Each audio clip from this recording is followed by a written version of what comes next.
Hello, everyone. I am so happy to have you back. Welcome to the Academy Show. For today, I'm Rivington Business III here along with Steve Kangas. Steve, how's it going, buddy? It's going well. I'm staying healthy and safe during this quarantine. How's quarantine been for you, Riv? All right. I'm glad to have this back. I'm glad to have all of the people back as well because now we get to hang out together and we get to have fun watching some more LCS and Academy games. So due to the impact of COVID-19, as we have seen, the LCS and Academy games are going to be going online, which is why you see this setup. And we are dedicated to bringing you the league action that you know and love with all of the competitive integrity involved. And we apologize for the delays in getting up and running. Steve, are you feeling good? Are you getting ready to get into this? I'm feeling ready. I'm feeling prepared. I got a great stream set up. Riv, I know that you're in your room. You got a great setup too. And we have so many people behind the scenes that are making this all work. So thank you for all the producers and everyone that you can't see on screen right now that are making this happen. It's been a crazy journey to get here, but I'm happy that we can get these Academy games going again. I know that I've been missing the LCS in my life lately. It feels like every week I just get my daily dose of Clown Fiesta right to the veins. And I've been missing it, man. So I'm happy to have it back. You have to play more too, and then you're involved in all those fiestas, but now we're going to get the good stuff. I hit plat. Last night. I was really proud of that. I've been putting in some grinding work. I like it. Well, let's start getting into the games. Let's get into game one of TSM versus GG. Tight standings. These teams are 1 win apart right now. Yeah, Golden Guardians is currently at 6-8, TSM at 7-7. TSM owns this head-to-head, so a win here for Golden Guardians would feel so good. It didn't feel that long ago that we thought that this team would be making it to playoffs. They were 6-4, looking really good. Now they're on a 4-game loss streak. Doesn't feel good for the team anymore, but a win here will put them back in that playoff conversation. The players to watch we can look for in the game is Keith and Treats. Obviously, we're always looking at Treats. He's a great player coming in for TSM, but Keith now coming off of the LCS roster into the Academy team and looking to step up as a shot caller in that position. Yeah, the team's been playing with Huhi for the whole season so far. Huhi got promoted up to the starting LCS spot, and Keith now going back down to Academy. Keith's been playing a lot of aggressive supports throughout the LCS stint. We've seen him on things like Leona, and I think that that kind of style will actually work great for the Academy team. Huni's a much more passive defensive support. He likes to play the Brahms, the Tom Kenches, but now you put Keith in the mix. If he's playing Leona, he's playing things like Pike. That's the kind of energy that I want to see from this Golden Guardians Academy roster. Fresh back out, right? Taking down world bot lanes, I mean. And it is, looking at that bot lane, Treats is probably going to be a win condition at support. They are going up against Keith, more of a veteran support status. You kind of know how to exploit somebody that's coming in. Yeah, and there's going to be a lack of synergy that we expect to see between Gorka and Keith. They've had a week off to practice, to train with each other, so we'll see how that translates onto the actual LCS air quote stage. But I'm more looking at the rest of the synergies. I mean, Zion, Spartan, and Huhi have been playing together on the same team for 2 years, 3 years, for a very long time. So with Golden Guardians Academy, I always saw a lot of shot calling prowess coming out from those two in particular. It felt like the top lane was always willing to sacrifice what they were doing. Zion Spartan was willing to teleport playbound bot side to help out. And I'm curious if they're still going to have that kind of synergy now with this switcheroo. But we'll have to wait and see. I think that this could be good news for Golden Guardians. Like I said, it's a new style. They were on a 4-game losing slump. This kind of feels like a soft reset for them. At that right now too, and then they follow up with TSM, Liquid, FlyQuest, and CLG, which CLG is probably somebody, and FlyQuest still at the bottom of the standing. So wins here in week 8, really big for them. Yeah, you look at the rest of their strength of schedule, it's possible. Golden Guardians can still make it into that playoff spot, and it starts with a win right here. But on the other side, TSM are looking strong. I mean, they have taken down some of the big names in Academy, and I don't know if Golden Guardians could be say that they're favored in this matchup. I mean, just blow for blow, TSM still owns that head-to-head. They were able to take down Golden Guardians the last time these two teams clashed, and I feel like TSM Academy does edge out slightly still. They still have the same 5 members. Dokla's been looking really good, Spica as well in the jungle, and I think that with this extra week off to continue practicing as a team, if they were putting in the time and practicing, that they should have no problem against Golden Guardians here. Absolutely. And for GG, they're kind of hoping like, hey, TSM, you have a harder schedule. You're up against us, which should be pretty difficult. It's almost an even matchup. Immortals, 100 Thieves, and Dignitas. So instantly, Golden Guardians find themselves toppling TSM if Golden Guardians finds wins. They're much higher in the playoff standings. And these are kind of the teams fighting for that right now, right? you have Golden Guardians at 6-8, FlyQuest at 5-9, who are really trying to find these teams at 7-7, and 8-6 that are sitting pretty comfortably, even if they do toss a few losses in these next few weeks. Yeah, I mean, we were just seeing in week 8, it was a huge clump. I believe there were 5, maybe 6 teams still kind of vying for that 6th place spot. Now that's been limited down to 3 that are tied for 5th, 6th, and 7th, and then these teams a little bit below. So we're starting to see some of these teams separate themselves from the pack. But when you look at TSM's strength of schedule, they do have to play against Dignitas, who have looked far and away one of the best teams. They're tied with Cloud9 up at 1st place, both at 10-4. And then you also mentioned 100 Thieves as well. Those are 2 tough teams. So TSM, a win here means that they're feeling a little more secure, looking for that playoff spot. And I believe people have the champion select at the moment. I know we do currently. Oh, look at that. For that, as we do see Dokla, Spica, Evolve, Lost, Treats on your TSM side. And as we talk about Zion, Heart, Blaze, Olive, and Gorica, as we see these teams kind of forming out. Already, we're seeing the team compositions come together here. Golden Guardians, they've been playing a lot of Zoe. A lot of teams have been playing Zoe throughout the split here, and they're pairing it with a huge amount of engage. They get the Sejuani, they get the Nautilus. So not only do they have the poke composition from Zoe and this Ezreal, but they can also have these very clear go buttons. When they want to go for a fight, when they land their poke successfully, boom, suddenly they can catch out that member that's low on health. Blaze Olive is recently the Kiana, Syndra, Victor, Azir, Zoe back in week 5. He did find a victory there against 100 Thieves. So going back to what feels comfortable, finding himself on something that can really, as we said, carry and go to lane.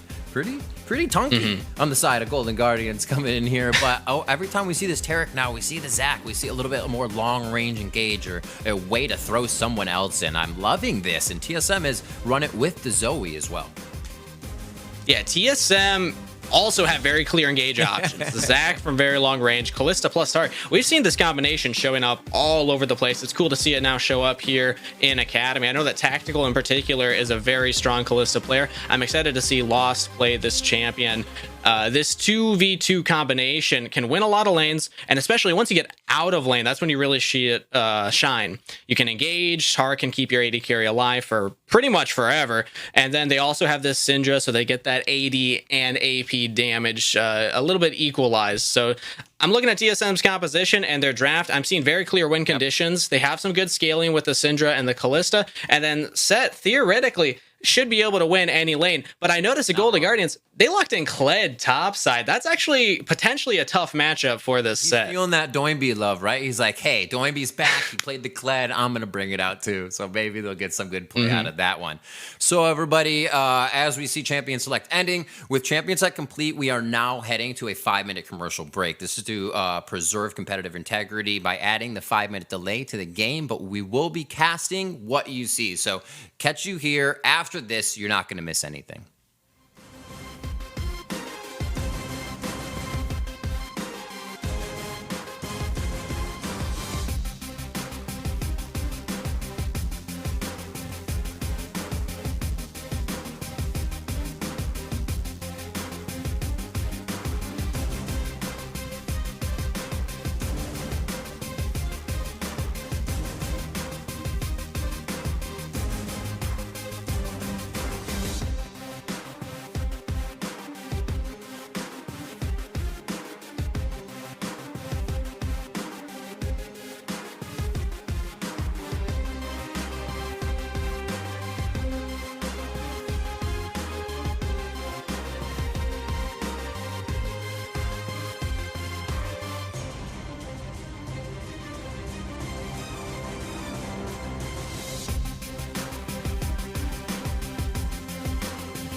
Hello and welcome back to the show. I am Rivington III, along with Sir Buttkick. It's Steven Kangas. Kangas, how you doing, buddy? We did a rebrand, I know, Riv, okay? I know. Sir Buttkick moniker is letting gone. everybody That's know behind the me. transition. There has to be at least one, right? All right, you can call me Kangas. But Kangas is what is it the is name now. Absolutely. But I just had to follow you on Twitter, so that's why the other name came into my head. Yeah, I haven't changed the Twitter handle yet. Do you think I should? Maybe after this. Yeah, absolutely. Seems like a good time. That's exactly what you're supposed to do. We're in the game, though. I cannot wait. TSM sitting at 7-7. We have Golden Guardians at 6-8. So, can they get themselves to topple the team of TSM? Win condition being Treats. He's going to be on the Tarek. It's a pretty glorious win condition, I'd say, coming into this game. Yeah, Tarek's definitely one of those champions where you can have the game-defining play. If you get that right ultimate, the Cosmic Radiance comes down, win Golden Guardians, throwing out all their poke, throwing out all their engage, that can suddenly swing the whole fight in the favor of TSM. And I was doing some research. The Kled versus Set matchup, it doesn't come down as much to in lane. There's a slight win advantage over to Kled for just win percentage, but it's less about the 1v1 matchup, and it's more about what Kled can do that Set can't. Right. And when I look at the rest of what Golden Guardians drafted, they have a very strong poke composition between the Ezreal and the Zoe. And then Kled just boosts their already strong engage. So I'm looking for Golden Guardians to try and group up around these objectives, control these choke points around the Dragons and the Rift Heralds with their poke. And then, like I said earlier, if they land that poke, if they get TSM members down, then they can go. But they gotta be worried about Treats, like you said, Riv. If he's in the area, it's suddenly so much harder to actually pull that play off. TSM loved this composition. We were talking about it a little earlier. They've played it with the Zoe, where the Syndra is, still having that Zac engage along with the Tarek and other options to just throw more people in now with the Callistas. So the gauge is far and beyond here for TSM. We'll see if they do get poked out by GG. We were seeing TSM, as I said, 7-7 and GG at 6-8 one more time. And that's that playoff zone. These teams are looking to kind of be in that area. You also have the 8-6s of EG and 100 Thieves right above them, and Immortals and TL also at 7-7. So probably going to be a few ties between these teams, and these wins are imperative here on the back half. We're fully expecting some tiebreakers to be played. So Golden Guardians, again, a win here feels so good to actually get that tiebreaker against TSM. So we'll see if they're able to pull it off here. But their strategy, again, is going to be to group. TSM, they're going to want to get these solo laners ahead. We saw Spica start on the top side. He was actually spotted by a ward. I like what Zion Spartan was able to do there. He followed Hard into the jungle. Hard got the ward down, backed for that sweeper lens then. So they're able to track Spica right now. They should know that he's pathing towards the bot side. This means that Dokla has to be careful. They could look for a play at top side now. He's going to be pushing up. He does have a ward for himself, but if it's a long way around here for Hard, he can get himself into a sticky situation on top side.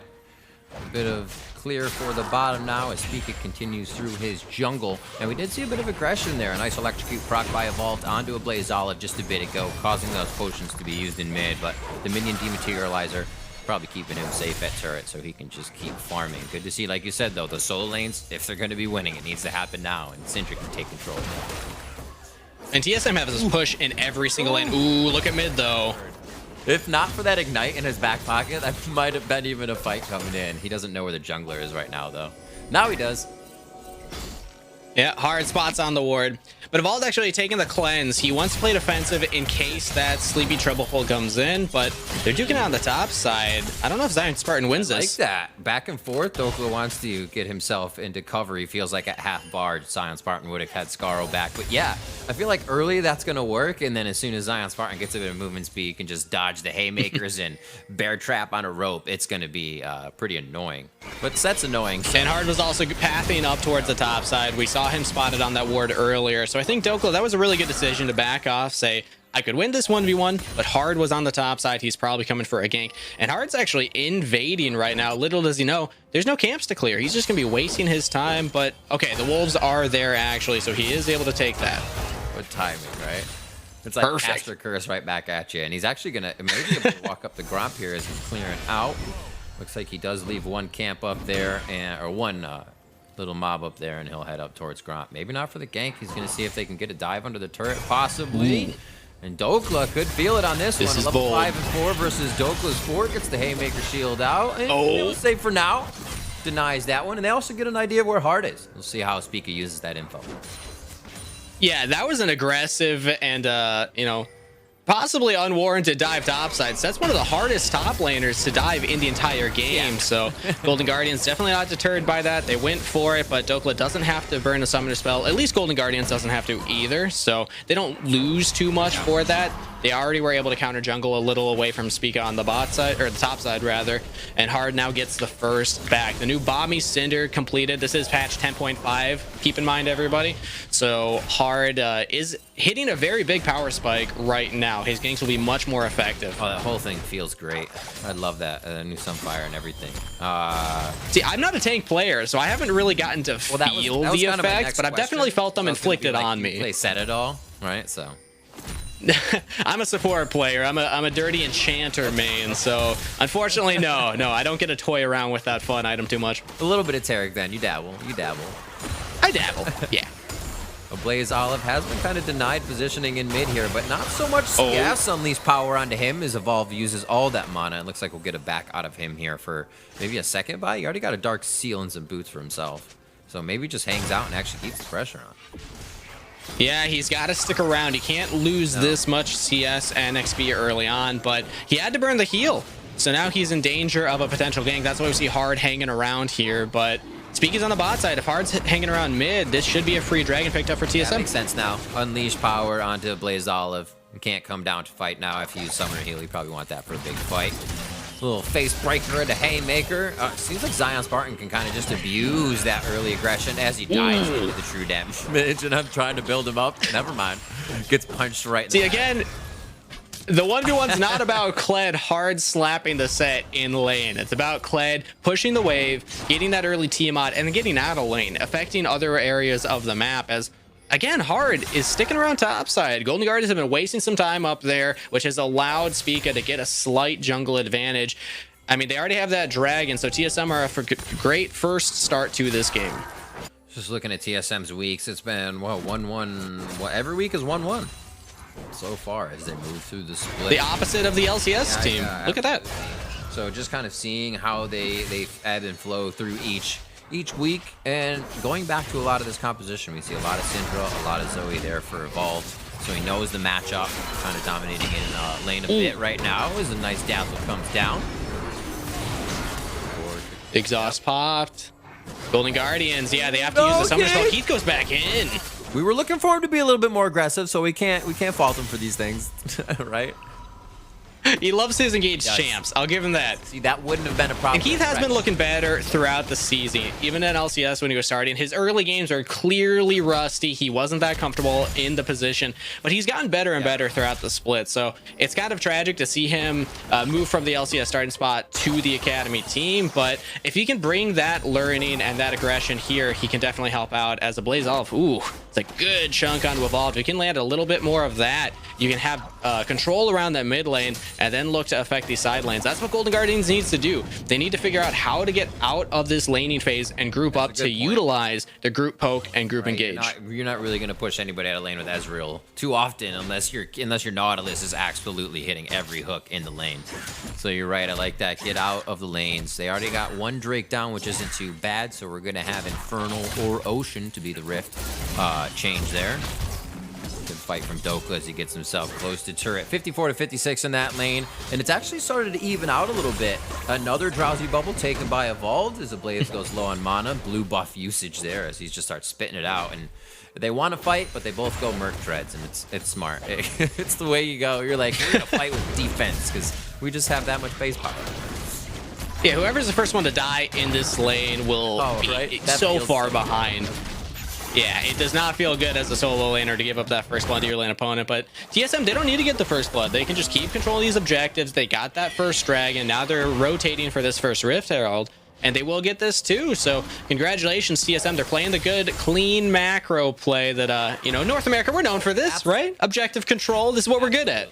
Absolutely. This is why we wear the party hats, especially because there was no rotation. We see a lot of, even now towards 10 minutes, where it would be the bottom side rotation, but they choose to actually keep the lanes going on DG. Maybe because it was kind of just getting pushed, but it seems to be relatively even in where they were staged, I should say, with minions. 86 to 69 though, so maybe Golden Guardians doesn't want to put themselves into that fight currently with kind of lull in power that they're seeing. Yeah, they're not really ready for it. Keith's not level 6. He doesn't have the Moby boots either. There was a slight nerf to that. On this patch, it went up to 700 gold. Yeah. That's actually pretty impactful for these engaging supports that want to build out early, get around the map, help out their mid laner. He's not able to, and he might even be building towards those Merc treads just to deal with the amount of CC that TSM has on their team. So the strong combination of the Nautilus Ezreal is that Ezreal can really handle himself, just stay in lane, keep farming up while the Nautilus goes and does other things.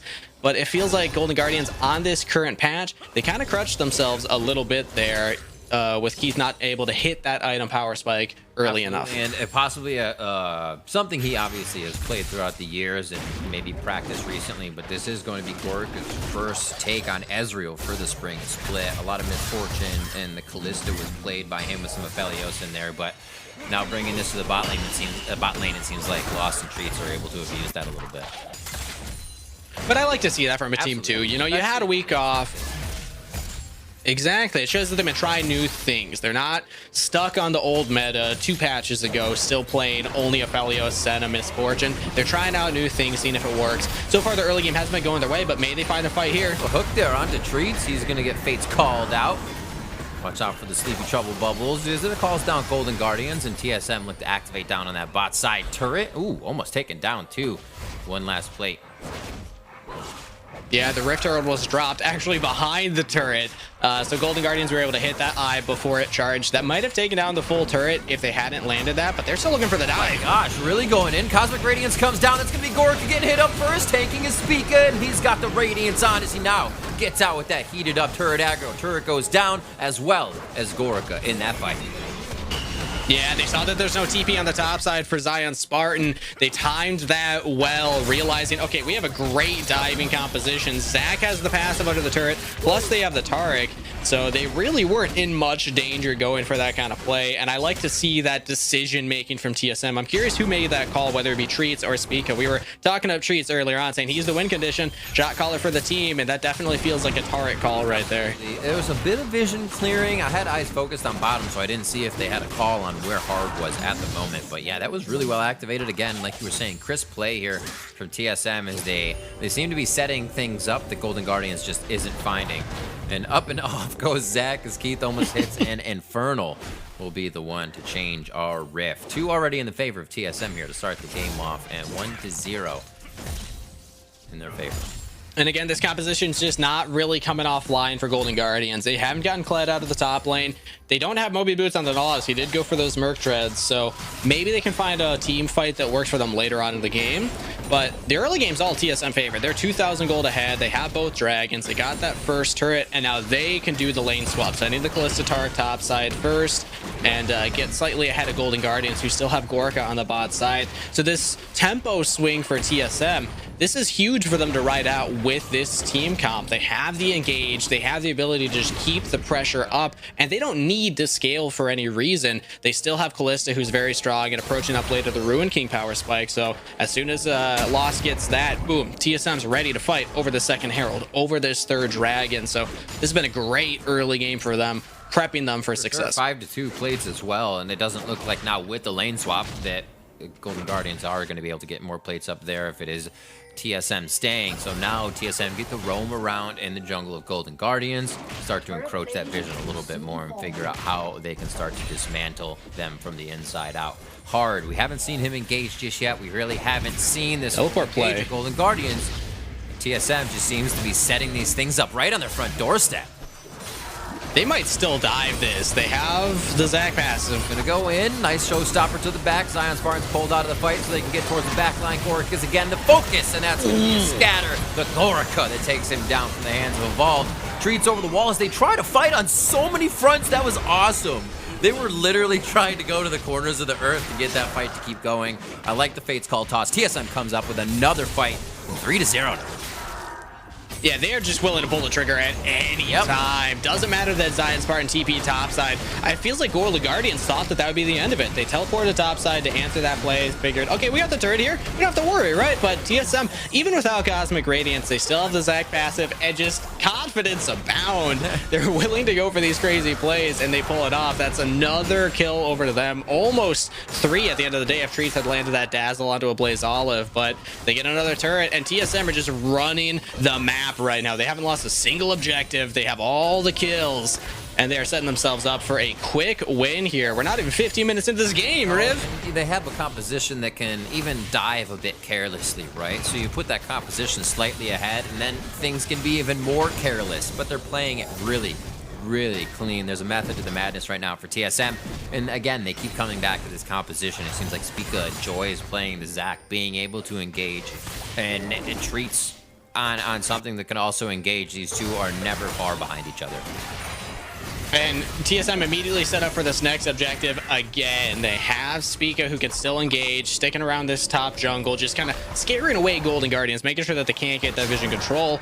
And then boom, Lost gets top lane priority. They push this out. Eventually Golden Guardians will have to answer, at which point TSM can rotate to this Rift Herald. They're not even waiting for the lane control. They're just going for it immediately. They have all these control wards topside, and they're controlling the vision so well from Golden Guardians, sweeping it all out. So there's really nothing Golden Guardians can do right now. Ideally, they could throw some poke over that wall. They could look for an engage, but they're 3,000 gold behind, and they just aren't set up for that kind of play right now. That's the look I was about to take, right, is where does Golden Guardians come back in? And it's from having those lines of vision, they can push up, but we just saw Treats clearing out a few wards, going through, killing that fog of war that a Blaze Olive could use, that Gorica can fire from, that maybe Hard can throw his ultimate from.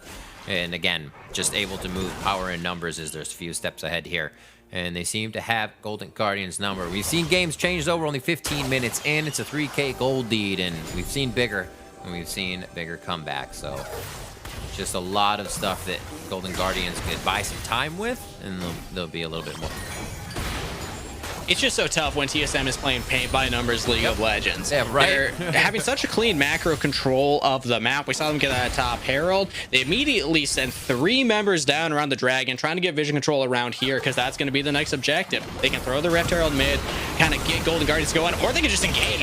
Oh, the flash! Oh, he tries to pull him back together. Gets Keith, though, in a lockdown, so they're able to follow up with a kill from Dokla.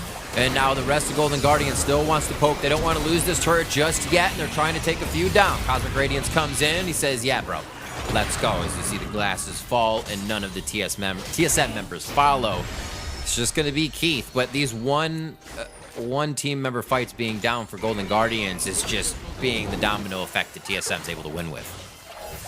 Yeah, TSM, they didn't need to win the entire team fight. Just getting that one kill put them in a position to take this dragon, but Goldians still want to fight. Dokla, that was a bit abrupt. He actually takes Hard to the backside of the fight. Gorica goes down immediately as Zion Spartan in the middle of the fight, trying to do what he can, but Scarl doesn't even want a piece of that. And now Blaze Olive, he's going to have to hop, skip, and jump out of this one. I do not know if he's going to make it. Instantly locked in, pulled in. Facebreaker. How can you do Facebreaker to that? It's just too cute. But goes down, and Lost is going to pick up a kill for himself. Everybody, I guess except for Spica, has a kill so far, but he's on assist duty, and it is 7-0 for TSM. TSM is on the path for a perfect game right now. This Academy roster, it definitely seems like they made the most of their time off. Yeah, there's 7-0, 3 dragons to 0 right now, and just dominating Golden Guardians around the map. Golden Guardians went for that fight. Credit to them. It took them a while to realize that eventually we have to group up. We have to actually look for something against this TSM composition, but it just didn't work out too well for them there. Interesting to note, Zion Spartan also going for the Blade of the Ruin King. Typically, I see Kleds build a little more bruiser, try and be a little bit more of a front line, but probably trying to just assassinate these squishier members, I would assume. Yeah, it was also Blade of the Ruin King on Dokla. I was interested by that. Maybe they're just going gentleman's agreement once they went to it. Obviously not, but hey, fight it out. The attack speed. Hey, the 80 carry has one. That looks fun. Yeah, especially thinking you'd get like a Bramble Vest early against Dokla, but maybe there just isn't kill potential from both sides there if the way Dokla is playing it. We'll see. Middle turret's going to go down. You got Demolish and you got Rift. Demolish is going to be up on that. It wasn't even used, so next turret could be available as Dokla getting in there to rock that one with the right hook. and they are on Soul Point. This is going to be Infernal coming in, and they're doing it almost as soon as it can happen at this point. It's going to be a steal on the blue buff. Looks like they're able to get that away from Hard. Is Keith now trying to work the other side of the map? It's like, hey, if we can stay away from them, that's where we can clear wards. We're safe over here right now. The problem is that they have no vision control over on the bot side. Yep. So yeah, Hard unfortunately shows up, realizes I don't have a lot of jungle to clear right now. TSM already took it all. And TSM, this is some clean League of Legends. I'm very impressed with what they're showing up on the Rift with here. They're 7,000 gold ahead, 3 dragons to 0, and no objectives lost. They should theoretically be able to clear this one out. Again, if Golden Guardians have something in the pocket, it's going to be a pick. It's going to be utilizing this Zoe, maybe a trouble bubble over the wall. They have a lot of range damage. So if they can catch out one member, specifically Lost or Evolved that I'm looking at, and kind of lock them down, just burst them in one big combo, that's how Golden Guardians have their best chance at coming back in my eyes. But TSM, they're not giving them their opportunity. They're controlling the vision, they're staying back and letting Spica, letting Treats go in and actually take these wards down. So Golden Guardians, kind of a waiting game. Maybe they can find something around this Baron. You can see Golden Guardians, the way they're building towards that and the trinkets that they have. You know, instead of taking the road of, hey, we're going to try to clear wards as much, they say, no, we need a far side alteration on a Blaze and Goracle right now so they can get their picks in, because we need picks. Clearing is fine if we can get there and leave and zero somebody out. So they're taking that, like, in the moment chance, which is even more risky. And hopefully it pays off for him. Keith finds himself a little too far from home. Is that really too far? Oh my word, he's only steps off the base gate and he's gonna go down. TSM's able to act like that, and you didn't even really see Lost, but he hops onto the screen almost immediately along with Treats. And Spica, top side of Blaze Olive. Oh, back and forth as Krug gets used to block. Get down, Mr. President. Evolved gets out safely, and if Baron's up. That Krug's got some sunglasses on. He's got a hand in the ear like, yeah, he got his Treats. They're even onto Baron. They know that the game control is so strong. This is probably just a fast turn, and most of them can make it over the wall anyways. Yeah, Golden Guardians trying to check it with the Ezreal, maybe go for Miracle Steal, but Hard's here. Hard. All right, so he gets a second of vision. They hit it. Gave him vision. Oh, Evolves on the top side. He's going to try to bully Hard away from this. Nice. Oh, Blaze Olive gets thrown in. That's the 1-2 fight. Like I said, they all go to the wall. That was instant, like a freight train. Ooh. That was hard to watch. If Golden Guardians, they thought, okay, maybe we can just dance around this. Maybe we can go in for the steal. But TSM were not interested in a 50-50. They said, no, we're just going to take the fight. Like you said, all of them can get over that wall. Lost pulled Treats over and said, you're coming with me, man. And they just full engage on Golden Guardians. Love it. Like the literal get in my backpack. So they're going to be able to take this Baron down. Dokla on the run here. Maybe a play finally from Golden Guardians. Flashes over the wall. He's trying to be cheeky here, but he is going to go down in the end as he's hit taken out by Zion's Heart. That healing was coming up fast with the Blade of the Rune King there. Almost got a few more punches in to make it count, but he goes down, and there it is, Kangas. The first death for TSM here on week 8. Yeah, no longer a perfect game. They were chasing it. Yep. But unfortunately, Dokla a little too far forward. He made Golden Guardians work for it, though, right? Running that fast, you're bound to trip, right? There's a point when you just don't see that sidewalk. Spica.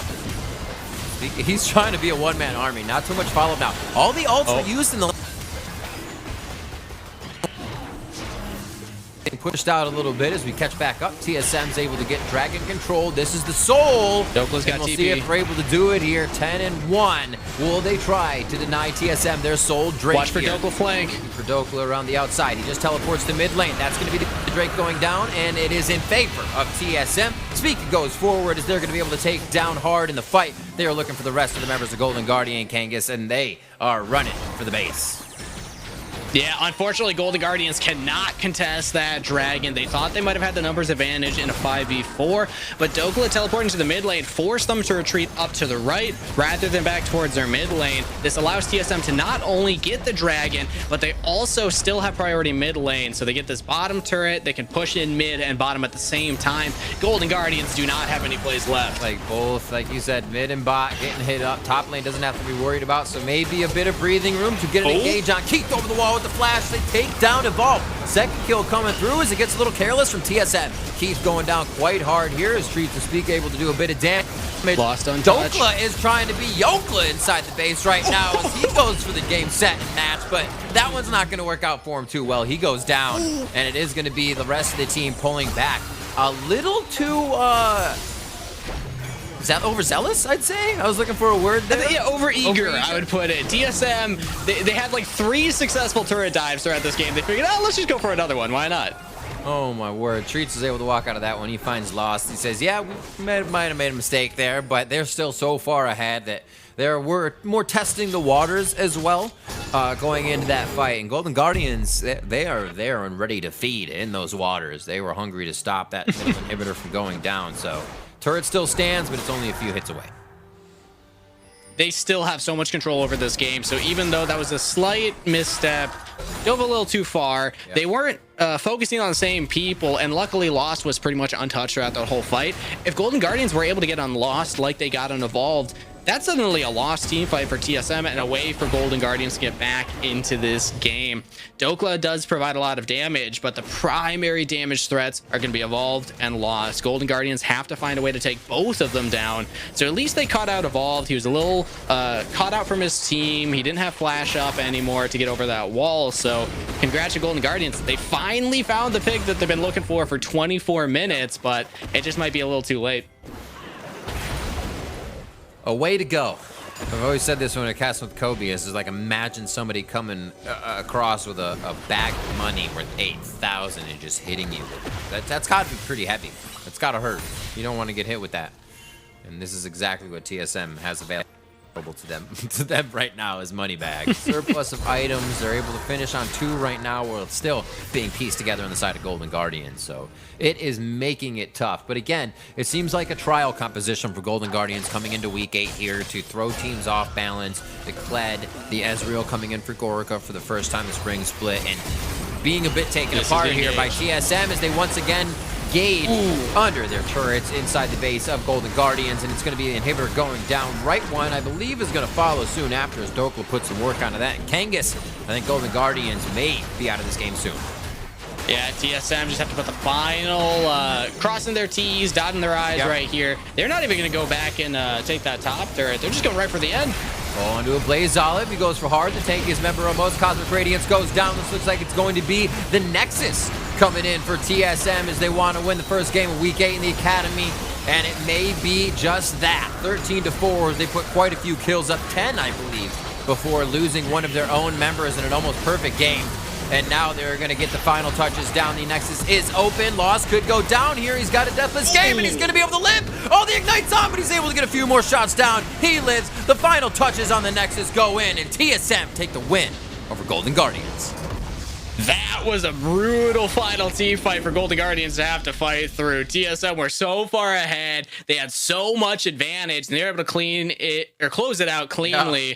All dragon secure. It didn't lose a single turret other than a few, sketchy plays where they got caught out by Golden Guardians. That was pretty much a flawless game from TSM. That was absolutely awesome. The stuff we like to see. Quick, clean teams really haven't been offset by a bit of the break. Obviously, being in, we get to play games, so that's been what they've been doing apparently, and really honing that Zac and Tarek composition. It has to be seen. They've used it over and over again, and TSM starting to rack up some wins with it.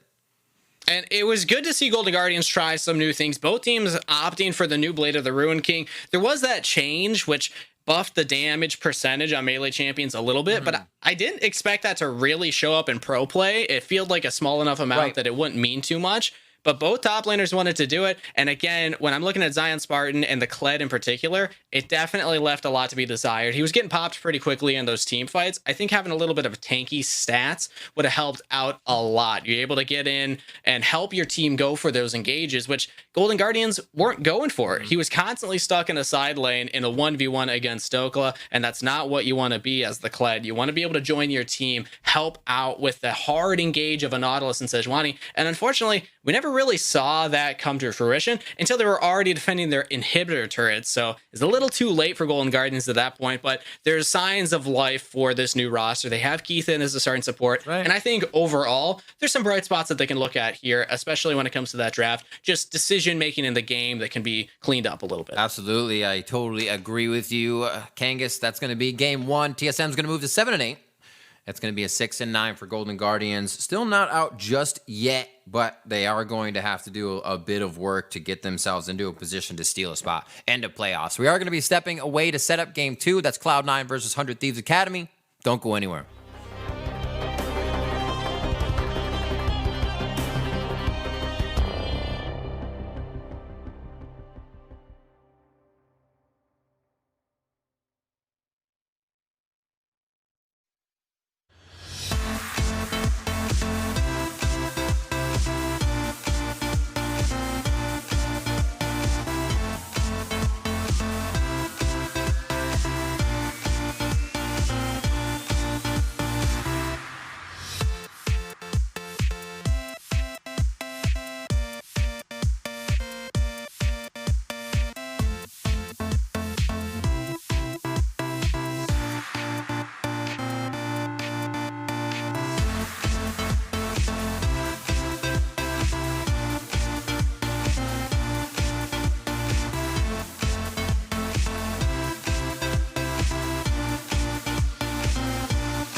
Welcome back for game 2. It is going to be Cloud9 versus 100 Thieves Academy. Riv and Kangas still here to bring me the games. First one was a barn burner. Yeah, that was a pretty dominant game from TSM. Yeah. There was no point during that game where I thought Golden Guardians, they have them on the ropes. They're actually going to get the comeback. There's that one good play where they got a one-team fight, but when you're fighting around your inhibitor turrets, you know that something's gone wrong. So TSM, very clean macro play, and I like to see that, especially after a break. I wasn't sure how comfortable teams would look together after this. You know, when you have that week break, sometimes you look better, sometimes you look worse. You know, you're not sure when you're going to be playing as a team together again. So I'm happy that we're able to get this stream together so we can answer those questions. And clearly, TSM has been putting in the work. Absolutely. So now, looking at Cloud9 versus 100 Thieves, let's take a look at the junglers right away. So we have Nori and Contracts in this one. Both fantastic junglers, but we're looking at Nori being a bit of hot and cold, and Contracts kind of overall needing to step up. Yeah, I mean, both of these players have experience on the LCS stage. Both of them have been on multiple teams before, so theoretically, they should be boasting some pretty good stat lines. But you're right. I mean, Nori, it's either hit or miss. He's having games where he's going, 2-7 on Lee Sin, and then he's got games where he's going 5-2 on Rek'Sai. So it depends on the game they're playing against and how the team's feeling on that day, of course. But Contracts, this is a player that we saw grow on Cloud9, now on Academy, but still looking pretty strong. And I think he's making a good argument for himself as to why he was the correct pick for 100 Thieves to grab. And keep in mind, these are two of the top teams that we have in the standings right now. Yep. Cloud9 tied for first with Dignitas. 100 Thieves, one of those teams that kind of edged out at 8-6. And it was mostly around Contracts that I'm seeing from the last time that 100 Thieves played Cloud9 and actually beat them. Right. Cloud9's on an 8-game win streak, and they last lost to 100 Thieves. So this should be a really fun match to watch. Exactly. We already see Contracts Pantheon being banned out right away from Cloud9. And I'm surprised Ornn gets through. That's huge. But looking at this game, if Cloud9 win, they do clinch playoffs, which is going to feel great. They'll be at 11-4, and they'll be able to kind of just either keep winning, would feel good, or they can just practice a lot of stuff, which is always okay. No, I'm just kidding. They're obviously going to win. But it's so great to see that we do have those top teams definitively, and now, you're trying to take wins off them if you can, and it feels really good to strengthen yourself that way coming into a playoff situation. And Cloud9, man, they're just the talent-making machine. LCS, Academy, doesn't matter. They're always towards the top of the standings. Great to see. So we'll see if 100 Thieves can give them their second loss for the head-to-head here. Sure. They're locking in set. Now, this is what Contracts played in the jungle during their last win against Cloud9. And when you're looking at a tank like Ornn, this is a great pick, even in the top lane, because you have this big meatball that you can cannonball into the enemy team during these team fights. You have somebody lock down the whole team as well, a chain of corruption from Varus. So looks like Tahm Kench is good too. Bit of denial on the side of Cloud9. Would it be great if Set goes to ult and you just chomp him out of the ult midair? He just Set's like, wait, what? He gives you the Travolta. It's like, wait, what's going on? Or when Set tries to ult the Ornn, but he's got his Billows breath up, it doesn't work. Really awkward. Run through. The cooldowns aren't exactly equal on those two abilities, but Cloud9 drafted a very safe comp. They have the Ornn for the long range engage, and then the Tahm Kench Ezreal. Floaties and all. Nobody could ever go down in this one. So it looks like they're going to play super safe. And, you got your floaties on. You might be going against the Nautilus. So they're going to lock that in. We'll be the second phase here because we have a lot of bot lane focused Kalista the Prom. Now we're going to start hitting the junglers up a little bit more, especially from the side of 100 Thieves to make sure Nori can't get on that Jarvan engage. Well, Brom, what better way to take somebody with floaties than to pick a champ that's canonically underwater? Exactly. The floaties aren't going to help you. I mean, he's coming from an angle you can't even see. The range, but I like it picked in here with Varus. There's a lot of duking out potential between these dudes. Whenever they want to go in on the Tahm Kench, you just lock down the Tahm Kench. Ezreal's always going to be slippery, but you can still kill that Tahm Kench. So Sejuani, wow, it is just a battle of knocking the junglers out now. So what else are we going to see? We could have that Rek'Sai, a few more things. Maybe they start. And I'm still not convinced that it's going to be set top lane. So Cloud9 banning out junglers is interesting to see because 100 Thieves have this flex pick. Lee Sin's there. The Elise is there. Shyvana was played by Contracts against Evil Geniuses in week 6. Yes, we saw that. And it was with an Ezreal, composition. And 10 seconds for the final ban here on the side of Cloud9. Oh, God, still junglers. They are just doing it to themselves. This is really this is going to be jungle diff all the way now. It can't be. Cloud9's really trying to make contracts play that Lee Sid again. They're like, please have it be that one. But again, like, he's got Rek'Sai. He's got a huge champion pool that they haven't hit yet. With those bans of junglers, I feel like you're right in saying that Contracts was like, I have my jungler. Just, let's keep banning junglers, everyone. Oh my word! But no, he goes for the Rek'Sai. Rek'Sai. Okay, never mind. I feel incorrectly in the current phase of the game. So set top for Fake God. Look around here. Aatrox. So he does have set. Liquid week 6. That was a loss. So 1 set for Fake God. They're going to go back to it here. And definitely they were a bit able to flex on it, I think, a little with making it look like something else. But banning the junglers maybe didn't catch Cloud9 off guard. They take the Elise, so still pretty decent junglers in this game, all things considered. But Cloud9, they got to pick something else that can come online early. The Elise can keep pressure up in the early game, but you're going to drop off a cliff when it comes to scaling. And I don't see any hard carry on their team. I mean, Ezreal can do some damage in the late game, but other than that, they got a Tahm Kench, Ornn. So when it comes to this mid laner, they either need something that can accelerate this Elise or scale late. They lock in the Kiana, so the answer is, okay, get this Kiana fed, have an Ori gank Palafox over and over again so that Palafox can get out of lane, or just gotta make a goon squad, because if we see this Kiana get a Tiamat, get Mobies, and get out of lane, suddenly an Elise and Kiana showing up in Contracts' jungle, that's terrifying. Oh my word, I'm looking back at Palafox's Kiana at Dignitas week 3. 7-1-3. And they suffered the loss. That's usually not what comes after you read a scoreline like that. So yeah, that is interesting. that's what when you're as a mid laner, you're pinging your teammates like, come on guys, can we stop Inton? Yeah, so we'll see if they can bring that one back around. Palafox back on the Kiana. No, he can play it quite well, and we're looking at 100 Ds. You're gonna make a stamp on the end of the season here. Very aggressive team, and I feel like this fits their play style quite well. Yeah, Diana, we haven't seen Soligo play it this season yet, but when I think of Soligo as a player in past seasons, he does play a lot of this champion, especially in solo queue, and it is very strong in the meta right now. Personally, the matchup into Kiana, it could go either way. A lot of that is jungle dependent, and both Rek'Sai and Elise can gank mid early and try and put some pressure there. So it's going to come down to decision making and trying to track the jungle pathing early on, because whoever gets that first gank off successfully, they're going to set themselves up for success. But 100 Thieves overall, I feel like their composition is a little more well-rounded. They have the ability to scale into the late game if they need to, and they're not fully indexed on AD damage. When I look at the side of Cloud9, they got the Elise, they got Ornn, but other than that, it's a Kiana and an Ezreal. That's going to be kind of hard to actually take down this set if he does build a little tanky. All right, I'm excited to get into this one. Once again, we are going to take a quick 5-minute break, a commercial break to preserve competitive integrity heading into the game, and so we can sync that delay. Thank you so much for your patience. We'll be right back. Do not miss it.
All right, welcome back to the show, everybody. So I get my final yawns out in my practices. Are you ready, Kangas, to get right back into game? Oh, I'm excited. I'm ready to go. I'm ready to see how Cloud9 expects to actually make this composition work. Yeah, we were talking I've been doing about that the a numbers. bit. I've been running it behind the scenes. And I still don't know what the win condition is. I know that they have to take down the Nexus eventually. We've confirmed that, but outside of that, it's a little beyond my scope of expertise. So it should be a fun match. Absolutely, and we are about to get into this one for sure. So looking at how, what kind of perplexes you the most and where the numbers would fall short here with C9? It's the damage spread from this team. Okay. We have the Kiana and the Ezreal, which are primarily AD damage. Ezreal is a little bit of AP, but Annoy is really the only AP threat, and they have some tanky members that you got to get through. So Fake God should be building some some armor.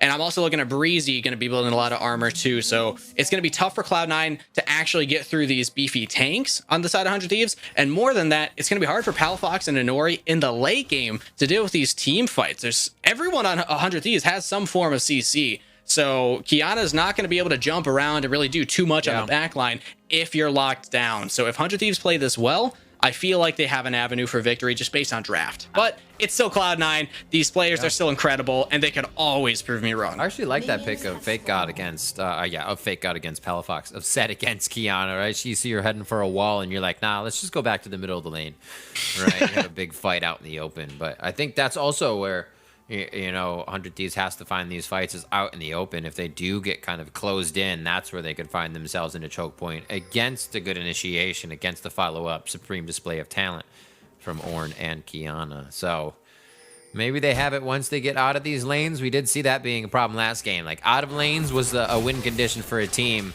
In lanes was a win condition for the other team. So we'll see who gains what here as we start this one off. Soligo on the Diana versus Palafox Kiana. And they'll be head face to face here as Fudge and Fake God go back and forth. I mean, I've actually played this one quite a bit. Bramble Vest, Sunfire Cape, and you're pretty good. You can take out Set with Ornn in this lane for sure. Yeah, it's ridiculous how strong Ornn is. He was slightly touched in this patch. He's now level 13, I believe, or maybe it's 14. The level increased by 1 for when he's able to actually hit that upgrade for his team. So that just delays that power spike that he's allowed to give to everybody for free. So it's a little later into the late game when you actually feel that. Yep. But you're right. Early on, he can still do a ton of damage and actually threaten to kill Fake God here. So it's going to come down a lot to, again, where these junglers decide to put pressure first. I'm looking at 100 Thieves. Diana theoretically should have full push control over Palafox's Kiana in this mid lane, especially early on. You just have the ability to push a wave faster, but you're going to be reliant on your mana a little bit more. So we'll see how the ganks come in and how 100 Thieves want to play around that, because it's not just about winning that 1v1 in the mid lane. It's about doing something with that pressure that you're creating. So I want to see Soligo actually get out, actually help out contracts elsewhere on the map. Absolutely, and we'll get that back on your screen in just a moment, everybody. Sorry for that mix-up. But yeah, looking at where it's going to work for them, I think that's an accurate place to put it. 3 minutes into this one, it doesn't seem like there's too much of an advantage anymore, but Fake God does have Fudge where he wants him in that lane, and now he can get that pressure of the Haymaker down. As we said, Palafox would also be able to get the push. So now you get a Nori being able to come out of the jungle. Oh, all my lanes are pushed? I can have some fun here if they're not all the way under the enemy's turret. And it looks like 100 Thieves, Breezy on the bot side, creating their own opportunities just outside turret range as well. And Diamond almost goes down. The fight continues in mid lane. The 2v2. Kangas, oh my word, he almost gets him on to Sligo now. Sligo in a lot of trouble. Fake God's here though. Oh!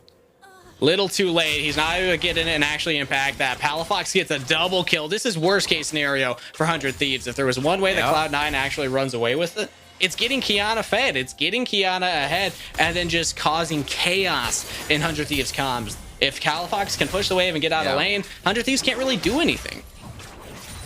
Yeah, every lane being pushed right here. A good trade back though.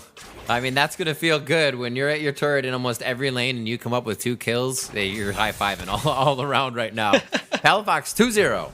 And remember, I'm not trying to put the curse on it. Was the score line? Oh, I'm looking at the wrong game already. 7-1-3 than he was. So let's not get him too strong just yet. Diversify the power where it's going.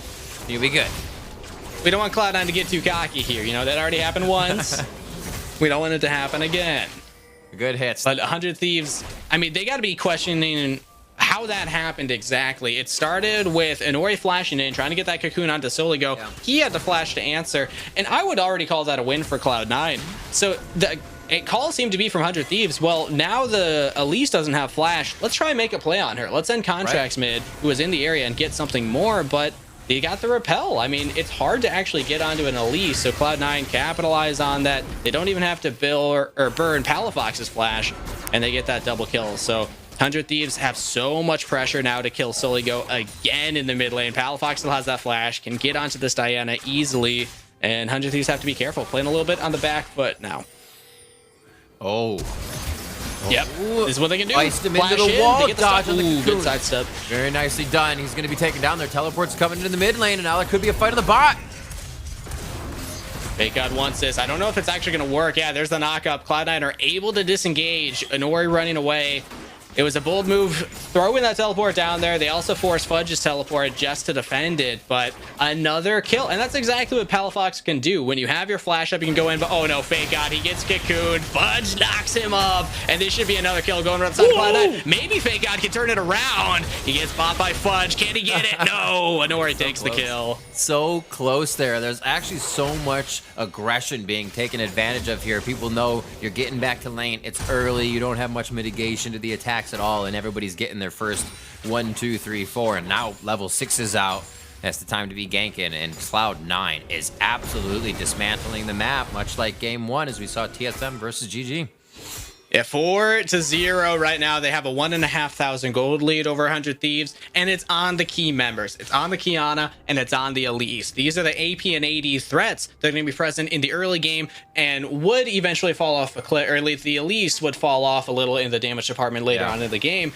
But they don't have to worry about that as much anymore. They're not looking for the late game. They're looking to close this one out earlier because of this gold influx that they've gotten. Suddenly, Inori can clear faster. He can get to these lanes faster, and Contracts theoretically should be a little behind for the rest of the game. Yeah, and let's take a look at that level 1 again. Or not level 1, the first fight that we saw, I should say, that resulted in first blood and another kill is that you're coming in with Hail of Blades, which is still good, aggressive, and Conqueror on your 2 from 100 Thieves, versus 2 that are going to have Electrocute. And that's going to blow you up early game. So while they were, I think they were kind of working in a very small window, and it backfired on them greatly when Inori and Palafox were both able to get those passive procs up and just follow up with the damage that Elise and Kiana have. So a quick way to turn that, looking at it again, 100 Thieves were definitely kind of putting themselves on a limb there to try and get that. Yeah, I'm happy that you brought that up in particular, Riv, because it's the decision making from Cloud9, taking those on purpose and then actually using them correctly in the game that's the most impressive from this team. Again, this isn't their LCS team. This is the Academy team, but they're playing just like the LCS team does. They're playing aggressive and with confidence, prepping their plays ahead of time and then pulling them off in game. But we do see Contracts trying to get some counter jungling here. This is a little dangerous. They don't actually have full control around the bot side, as now they're duking it out in the 2v2, but Contracts gets it. They go for the kill. Can they actually take down Diamond? I don't think so. Oh, Prismal's really far forward now. Taking him down to 100 HP. That's going to be Inori coming in with the kill. Beautifully done, back and forth. 100 Thieves look so scared to commit in these situations. They go a little bit further. They started on Diamond. Obviously, you don't want that, but seeing a few other players go so low, it seems like they walked into a fight they really didn't want.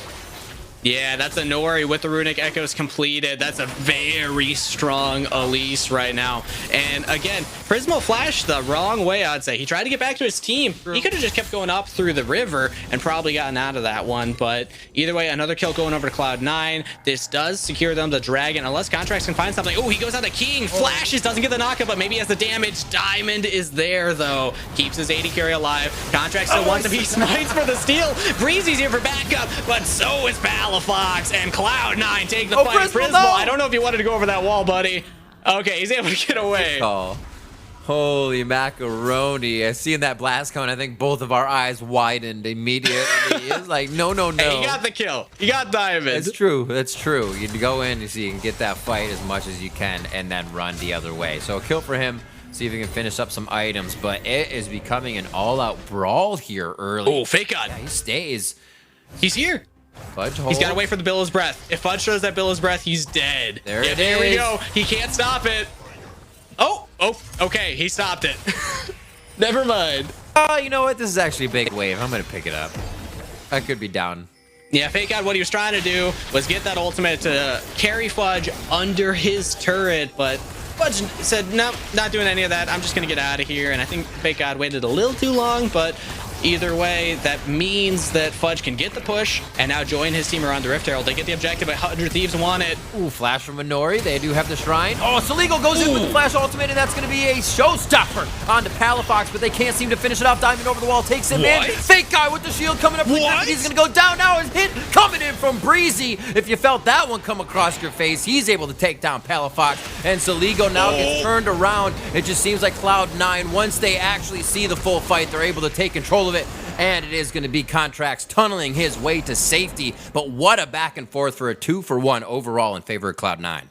It felt so good for 100 Thieves right there. They caught Cloud9. They were a little out of sorts trying to retreat after that Rift Herald, but it was a bait. They had extra members coming in here, and Cloud9 just keep the fight going a little longer than 100 Thieves expected. The Elise had a really good repel, dodging all that damage from Fake God, even though Soligo had the perfect setup, hitting that ultimate onto 2 members, but 100 Thieves, they didn't time their abilities at the perfect time, and they weren't able to pull it off. So 100 Thieves find themselves with even more of a lead now, 3,000 gold ahead, and they got that Rift Herald. So they're really not losing much for these aggressive plays. And 100 Thieves, they need to find a way to actually punish what Cloud9 is doing, because Cloud9 is playing really aggressive right now. And the question next is, where does that Rift Herald go, right? Usually you see it turret down already because the trade happened, or going down, and then it takes mid down with the second one. So maybe top, maybe bottom. We do have a hover here from Inori as he does Krugs. And it looks like he pings up towards the Tri-Brush.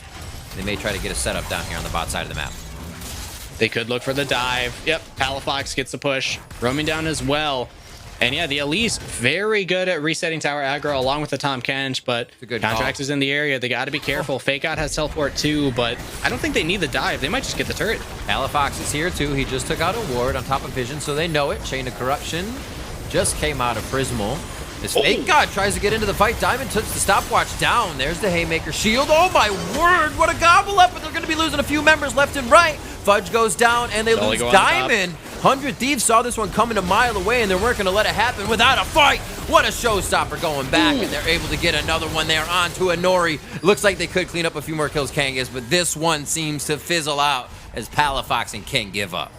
But that's what 100 Thieves needs to do. Pull the trigger when Cloud9 goes for an aggressive play. It wasn't quite a turret dive, but they committed so many members down there, and Fudge actually TP'd way too far forward from his team. Fake God was trying to get onto Diamond, pull him back under the turret. That was a good stopwatch to start off, but then Fudge shows up, and 100 Thieves says, oh, let's just get the tank. There's no one on our damage threats right now. Fake God's able to disengage and get back to us. We can take down Fudge at the beginning of the fight and then win the 5v4 after. So well played by 100 Thieves. I find this hard to believe, but then my stats would be wrong, and then that can't be right. But first play for Inori on Elise coming into the spring split. Is there now on to Soligo in the mid lane, and Inori's going to come in for that one as we put him on a pedestal for a second here on the 7-1-3 Elise as he locks that one in. And I'm kind of just trying to see if it's been banned against them, but I'm not seeing that either. So, again, teams putting a few more things into that repertoire as we come into week 8 after the break. You know, Rip, I don't want to jinx him, but remember who also was 7-1-3 and then lost on this team? That Kiana. Oh, Nori goes down. Uh-oh. What did you just do, Matt? What did you do, Kangas? Breezy hitting up Diamond as they have another plate just to go down. There's the gold transferring over to C9 as they are now 2,000 gold in the lead, and even minion hook. Almost call that the Keith these days. Didn't do much, but it looked cool. Yeah, exactly. And that's what really matters at the end of the day, right? Just sending the message. Exactly. You're like, hey, if my team was here, you'd be dead. Unfortunately, they're not. But 100 Thieves, at least they're still making plays. I like to see this from the team that's behind. You can't just sit back with this time kind of team composition and say, all right, we're just going to let Cloud9 do whatever they want. The Ornn will help with their scaling as they get later into the game. So even though 100 Thieves on paper, I would give their draft the scaling advantage, they still have a little bit of a timer here as Cloud9 can still duke it out with them. So they got to worry about this assassin from Palafox, make sure that they're CCing the Kiana, but then also utilizing Fake God to find these engages. And yeah, they're looking for it right now. The dragon spawned. They don't want to give this up for free. Diamond looking to set it up for a moment. Even get that lick. If you lick someone, it's like hitting it with a volcanic rupture for Fudge, right? You're going to be able to proc your ultimate off of that person that's slowed from Tom's tongue. So Cloud9 has a few ways to set that up. Looks like they're going to go right onto the Drake, and no follow-up fight coming in. And we will see what will change our rift. It's going to be Ocean that helps everybody out. We got some tanky teams and boys that want to get healed up here. Oh, it could be a fight going in, though. Yeah, they want to engage here onto Fudge. But there we go. Diamond's able to keep the disengage option alive for Cloud9. But now they want to re-engage. Look at that on a Fake God. Such a huge burst coming in from Palafox. He is out of there. Oh, my word. That instantly, when you think the fight fizzles out on one side, somebody pulls the trigger. And you wonder if they're even saying anything or just, I'm going in. And you have to wonder what I'm going in is. That seemed like one of those situations in Palafox made the executive decision correctly. Hey, you know what? Last time it was Palafox 7-1-3. Anori hit the 7-1-3, but Palafox was like, no. We got to beat that old record. We actually got to do better than we did before. So he's looking to pat those stats a little bit, you know, going in without the team. But now Soligo catches out Fudge solo in a side lane. Should have no problem taking him out, but oh! Anori's actually enough to get him away. Follow-up? Doesn't seem like they do. He said, don't even horn it back. We're not going to go for it. The dinner bell is not being rung. And it seems like they need to pick up a little more slack around the map. The fights have it going in their favor. And you will lose turrets as you back if things aren't set up correctly. So 100 Thieves is going to be able to stay in the mid lane. But we've seen Prismal and Breezy there for quite a while, which means that puts Soligo to the bot side, and it looks like they're trying to level up this 100 Thieves squad so that when they do see a fight, they can get these teleports to work in from mid, bot, and the top, and just make that fight theirs. And it's the prep that we need to highlight there. Yes, Soligo didn't get that kill onto Fudge, but you brought Anori down. You made Cloud9 pay attention to the bot side, which allowed the rest of the team to get that mid turret. That gold onto Prismo will feel great. 3-1-1 on the Varus, has the Blade of the Ruin King completed, and is going to be building towards that Rage Blade. So the closer you can get to that, the closer 100 Thieves will be able to fight. So we still have a Rift Herald up for a few minutes. King's obviously not going to have any trouble there against Contracts as she comes up out of the ground with Rek'Sai and Nori just over the wall. So possibilities are everywhere here. It doesn't seem like teams are shying away from taking what it could seem like a 3v3 in the mid with other people coming in on those TPs or just on the edge of the fight. Here, and here's the play. Supreme to stay. That's how that fight goes. Supreme display of talent. This is what happens when you don't do. He died before you could even finish the words. Oh my word! Exactly. Right. That's insane. The call stops. But wow, Fake God goes down. Could be Fake God this time. Was Real God last time, and now 0, 4, and 5 is not able to put up the same fight. As it seems like the lanes have also been disrupted quite a bit. And we're seeing who that is really affecting this game is they're not getting as much CS or falling a bit behind, and the core item is coming up after the mid lane's able to come up and kill you at 5, 1, and 4 type of stuff. So it definitely seems to be a little tougher. Arcane shift to the grab after Chain of Corruption. And this seems like one of those games that's just going C9's way in every little instance that we have been seeing on camera so far. Tough for 100 Thieves for sure. Yeah, so hard to get onto this Ezreal Tahm Kench. The Ezreal can shift away, the Tahm Kench can eat him and walk away. So 100 Thieves need to find somebody else to get on top of. They need to shut down Palafox. And when you look at Fake God's build, he's got the... sorry, I'm blanking on the item right now. Can you help me out, Riv? Dusk?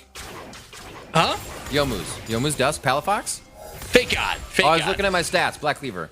Black Cleaver, there we go. See, I've played way too much TFT, so I don't actually know what it's called in League of Legends. But the Black Cleaver, this is going to allow you to answer Fudge in the side lane a little better. I mean, you can do a little more damage, you can shred some of that armor, but you're not going to be able to survive Palafox, who can just keep doing this. Oh, yeah, see, you got a punch to make that kill. See, that one was so fast. Again, See, Palafox is just amazing right now. 6-1-4. He's feeling it. He says, I can't go back to the old score. We have to double pad the stats this time, and that's what they're doing. And really, it's refreshing to see a player be able to go back onto something, know they played well, and just be like, yeah, I can do that again. It's not a problem. Here's how you do it. That's great kind of an attribute to see out of a player. Yeah, when you see Fake God hasn't built any more armor, might as well just go for the same play. It worked once. You know that he's not going to get away. So you can just repeat gank Fake God in the top side, or really whatever lane he goes into. And the more Cloud9 can pull that off, the more they seal their victory here. They're looking for the engage, though. It's Horn going now. Supreme display of talent.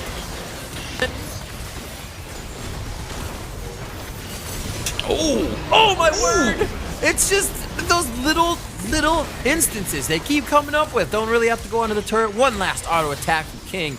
C9 knows how far they can push themselves right now. Yeah, that was calculated right there. Everybody threw out all their ranged abilities, made sure they locked down Breezy and they get the kill. But more importantly, they opened up the mid lane. This means that Palafox can roam even more consistently, and they're still stacking these dragons to get that dragon soul. So Cloud9, they saw TSM and how well they were doing in game one. They're like, all right, we gotta do that, guys. We gotta make sure that we're not giving TSM an argument for being able to take us down in LCS and Academy. So looking to go for that 11-4 stat line right now. And they're probably going to get it. Looking forward off of that, CLG is their next game here in Week 8, and then Evil Geniuses and Team Liquid, which you see at 8-6 and 7-7. Obviously, to change today, but definitely look like Cloud9 is going to climb even higher and lock in a playoff spot with this win if they are able to secure it. So things are looking great for the team, and even with a few experiments around the map. Yeah, Cloud9 setting themselves up for great success. Pretty much locking in their playoff spot at this point. There's options for 100 Thieves at this point in time. You never want to call a game over. Sure. 4,500 down, though. When there's the Fed Kiana and the Fed Elise, means that 100 Thieves, they got a few options. They can still look for picks if they want to go for that route, but they really got to pick Palafox. Otherwise, there's a tanky Ornn, and then a lot of members that are pretty hard to get onto. But that means that they need to be prepping for these plays that Cloud9's going for, and that means vision control. There's multiple steps that they got to answer before they can actually make this comeback happen. Yeah, I feel like they can play around what I like to kind of call forced fights, and that's going to be the Ocean Drake. They saw it happening when the Rift Herald went bot with Cloud9. Inori had Rift Herald, and they were able to set up around what was going to be a forced fight with the Rift Herald there, and they actually came back on it really hard. Now, granted, they were a bit even, more even in that early part of the game, but knowing that Ocean Drake fight is going to come up, finding that setup, knowing it's not going to cost you an ultimate or a flash, anything that you can use in that window to get you back in, is that forced fight is definitely somewhere 100 Thieves can look. Oh, but the warding's so dangerous even with two members of your team, Kangas. Yeah. Cloud9 looking for it. Oh, Palafox flashes forward. Should be able to take down Contracts, no problem. Prismal's still up. Can he keep the damage going forward? He has the flash away. They haven't got onto him yet, but there's the knockup that should seal his fate. Fake God comes in from the flank, but they can't even take down Diamond. Palafox barely gets away. Soligo gets him on the back end. At least he falls down for 100 Thieves, but Cloud9 still walk away with a win. They're going to go right for the Baron. What chaotic fights. I'm loving the chases. I'm loving the slivers of health here. It's just putting a smile on my face. I've missed League, man. It's been too long. We're back in it, though, Kangas, and this is great fighting here. 24 kills in this game already at 23 minutes in, and it's going to be a Baron coming up now at that 23rd minute for Cloud9. Contracts just over the wall, 3,000 health on this Kangas. He may try to get into that. He can do it. They have vision in there, and Cloud9 keeping it aggro, but now they turn away. Going on to Fake God. That was so much damage he got, but he just gets popped. Contracts now looking for the re-engage. They got the Varus on the flank. This is the legendary Varus flank play for Prismal. It doesn't quite work for 100 Thieves. Teleporting from Soligo. Now he could be in some trouble here. Cloud9 still looking for him, and a triple to King. This is going to be the Baron. The legendary Varus flank. You know, you read about it back in the 1600s. It's just Doesn't have the same effect these days. Legends tell. Legends never die, but sometimes they do. 21-8 here. What a fight from Cloud9 as they continue to just absorb what 100 Thieves brings at them, continue to back off. We talked about the denial of what Tom Kench is going to bring. Having a Nori being able to dodge out on abilities, you need everything to count, especially at these points in the game, at this point in the game, rather, when these big objectives were up. And that wasn't even a forced fight, right? That was Baron. That was attempt. Cloud9 was feeling good to bring 100 Thieves into that fight. And one of the biggest criticisms that I've had for NA as a region throughout, pretty much all of our history is sometimes we can be a little dicey around objectives, around the Baron in particular. Teams don't always know, okay, are we going to keep it aggroed or are we going to start the fight? And especially at international tournaments, time and time again, I see teams be split and then we lose the fight, the enemy team gets the Baron. But Cloud9 Academy, that was great to see. All 5 members in clear communication say, nope, everyone back off the Baron at the same time. We're not going to go for the 50-50. We're just going to take the team fight. And 100 Thieves lost it, but here's another team fight, Riv. Possibly a Nori stopwatch down, instantly repels. Oh my word, the damage on the fake god as they come back through. Palafox instantly sees Contracts on the flank, but Prismal turns around, and this time coming through the front door of the fight, Prismal can start whipping out the arrows from that quiver as he backs off quickly.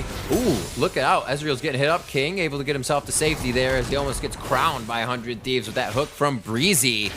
And everybody's going to back off here. King knowing he can push the limits a bit on this slippery player. He gets his Triforce upgraded, and it is going to be Fudge with his first 2 items of Abyssal Mask and Sunfire Cape on the upgrade. Yeah, Cloud9 were feeling good. They're like, okay, we got the gold advantage. We have 3 items on our Ezreal. We can win this fight, no problem. But if you let Prismal keep auto-attacking, he's got that Guinsoo's Rage Blade and the Blade of the Rune King. He actually does do some damage, so they do get Palafox off the back end of that fight. But Cloud9 still in the lead. They still get this dragon, and that's going to be Dragon Soul for the team.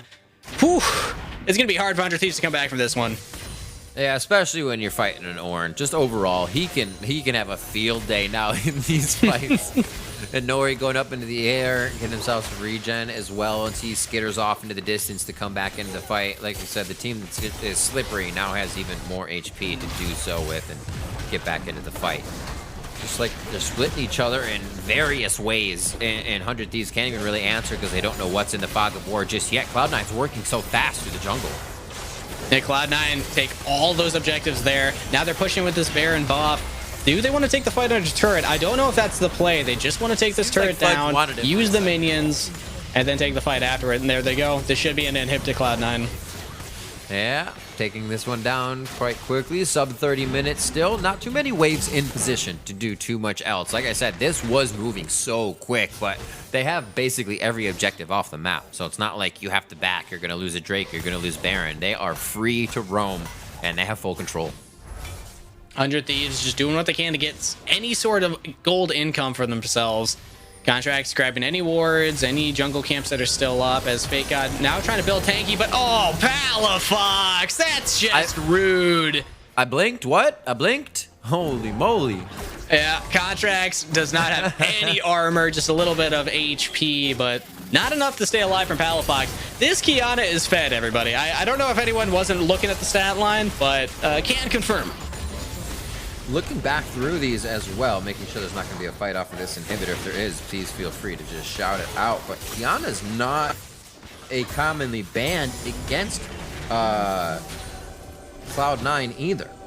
So looking through this, it's just something that he has in his pocket to be able to bring out and hula hoop just fantastically around his opponents. Yeah, we've been keeping track, which teams are trying new things after the week-long break that we've had.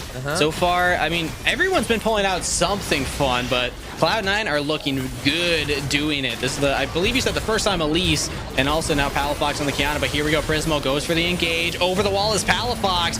1v3 over a wall deters 100 Thieves from going in for that engage. That is ridiculous. Oh my word. They have so much control. One person can really just dictate what is happening in the fight. See, King goes ahead. Blade of the Rune King on a Fake God just to harass him. Oh! And there it's the headbutt off the dead inhibitor. Fake God almost to follow a nice catch over onto a Nori. Or rest of the team, sorry, that's King. But they get him to safety. Again, Diamond right next to his teammate. Nicely done by Saligo as he tries to warp everybody in from Cloud9, but it looks like he is in the frying pan now, and Kangas, he gets taken down quick. This is so frustrating for members of 100 Thieves. They got an Ezreal that can jump away, Tom Kench that can eat them, the Elise has the repel. They just can't get onto any members of Cloud9 right now, and this should be game going over Cloud9. They're taking down the Nexus. They're trying to pat the stats a little bit, taking 100 Thieves under their own fountain, but this is going to be all she wrote for 100 Thieves Academy. They took the first game against Cloud9, but they will not end the 8-game win streak. And now 9 games as Cloud9 Academy will win. What a showing. And especially for teams, just overall, we'll keep this kind of going out throughout the day, that there has been a team that has come back and just run through the map, right? TSM Academy did it in the first game. Cloud9 did it in this game, and teams did not get deterred from the break. And that's what, or at least those teams have not been deterred from the break, and that's what that's telling me. Yeah, I'm really excited to see what they look like going through the rest of their week and into the final week too, because this is a great showing already. Yeah. A lot of people were still questioning, who's going to look good, who's not going to look good after that extra long week. And Cloud9 and TSM, I think that they've answered those questions today. And you know what? I'll admit it. I was skeptical about Cloud9's draft. I didn't know how they were going to win these team fights, but when they have all these squishy members, 100 Thieves couldn't get on them. Yeah, and what a way to kind of see that 100 Thieves in the early game, every lane push, they go for the aggro, and they just kind of get taken out. The electrocute really struck them there in the early part of the game, and give Cloud9 a lead, and they are going to run with it and take your arm along the way too. So what are you going to do? So right now we're going to be stepping away for our next match to be set up. That's FlyQuest versus Immortals Academy. Do not go anywhere.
Welcome back for Game 3. Thank you for still joining us and hanging out. We're so glad you could be here. We're so glad we could bring this to you. Kangas, how you feeling after 2 games that are pretty quick, actually? I'm feeling good. I'm feeling like there's a clear line between the teams that are really prepared coming into this week and the teams that might still have some stuff to work on. But I mean, so far the games have been super entertaining. I'm happy that we can bring this for everybody. I know I've been missing it. You've been missing it, Riv. I'm sure everyone in Twitch chat has been too. So it's great to be part of it.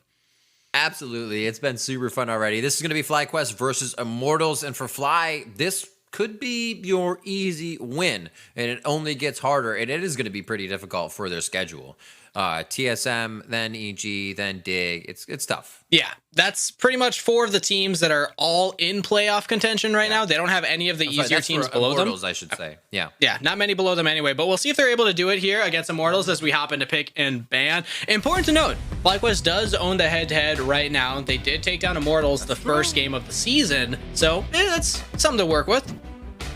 That's right, and Revenge...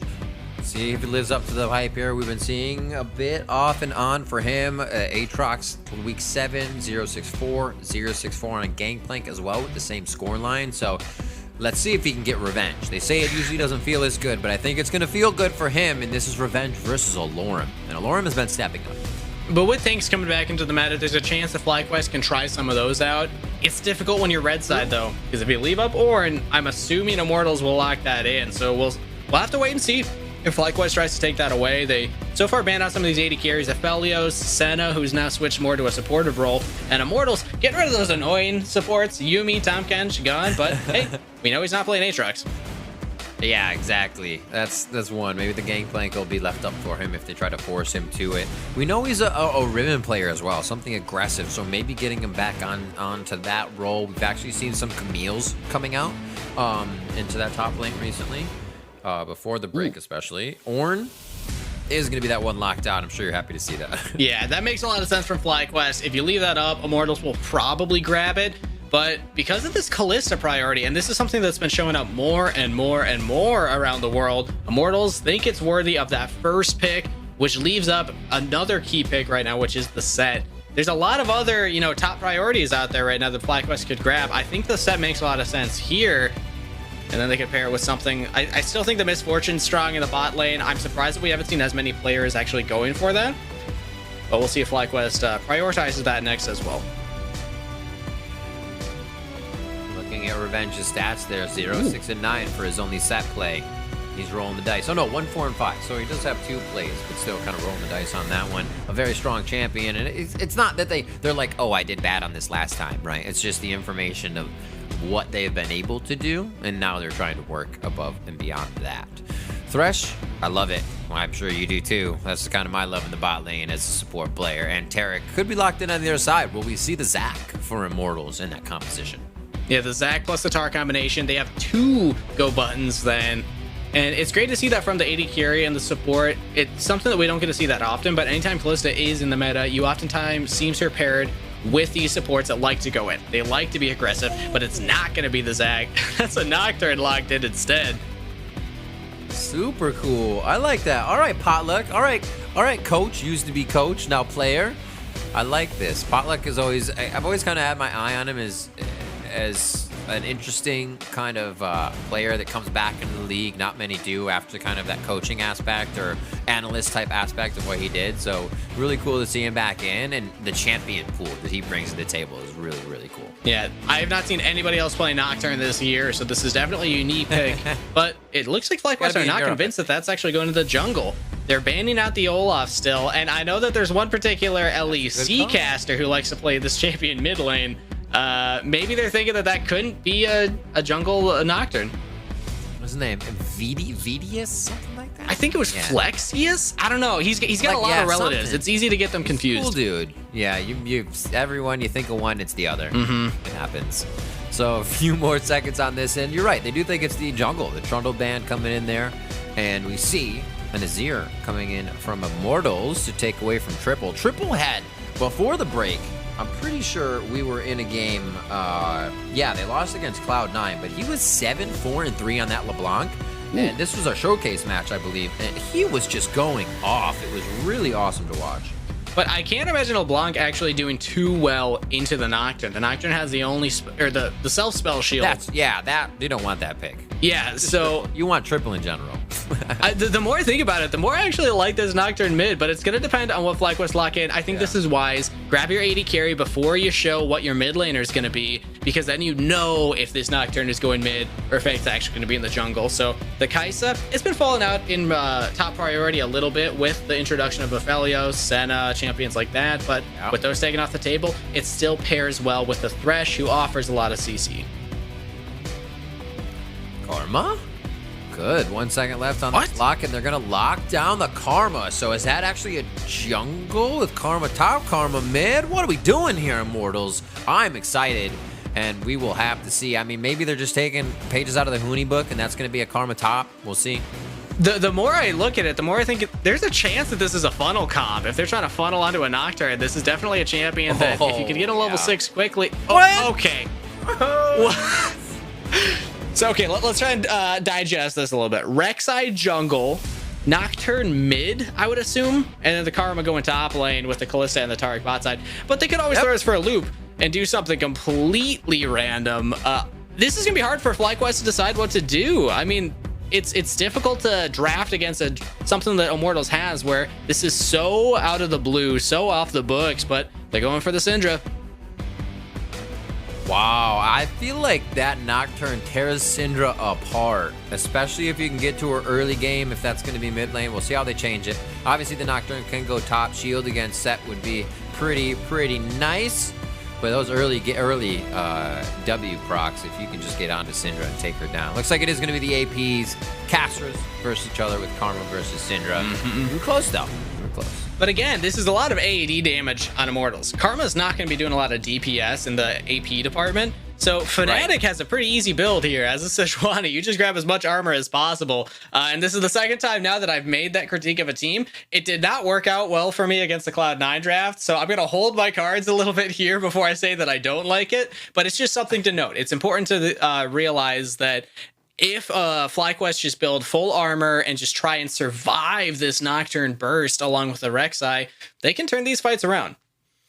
I believe it. Let's see if it can happen. We are going to, as Champion Select is now over, we are going to take that 5-minute break so we can get into the game, compete, keeping the competitive integrity. We'll see you here after this.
Welcome back, all you beautiful people. We are here for Game 3. It's FlyQuest versus Immortals. I'm Riv. I'm joined by Kangas. We're about to get live in this League of Legends match. And even with the last 2 games, Steve, it's still been too long since we had League. It has been way too long, and this feels good to have League back in my life. And I'm excited that we had such good games to start off the day with, and now we get this crazy comp coming out of Immortals. This is completely out of left field at first, but the more you were digging around, Riv, you actually noticed this isn't Alorum's first time playing Nocturne this split.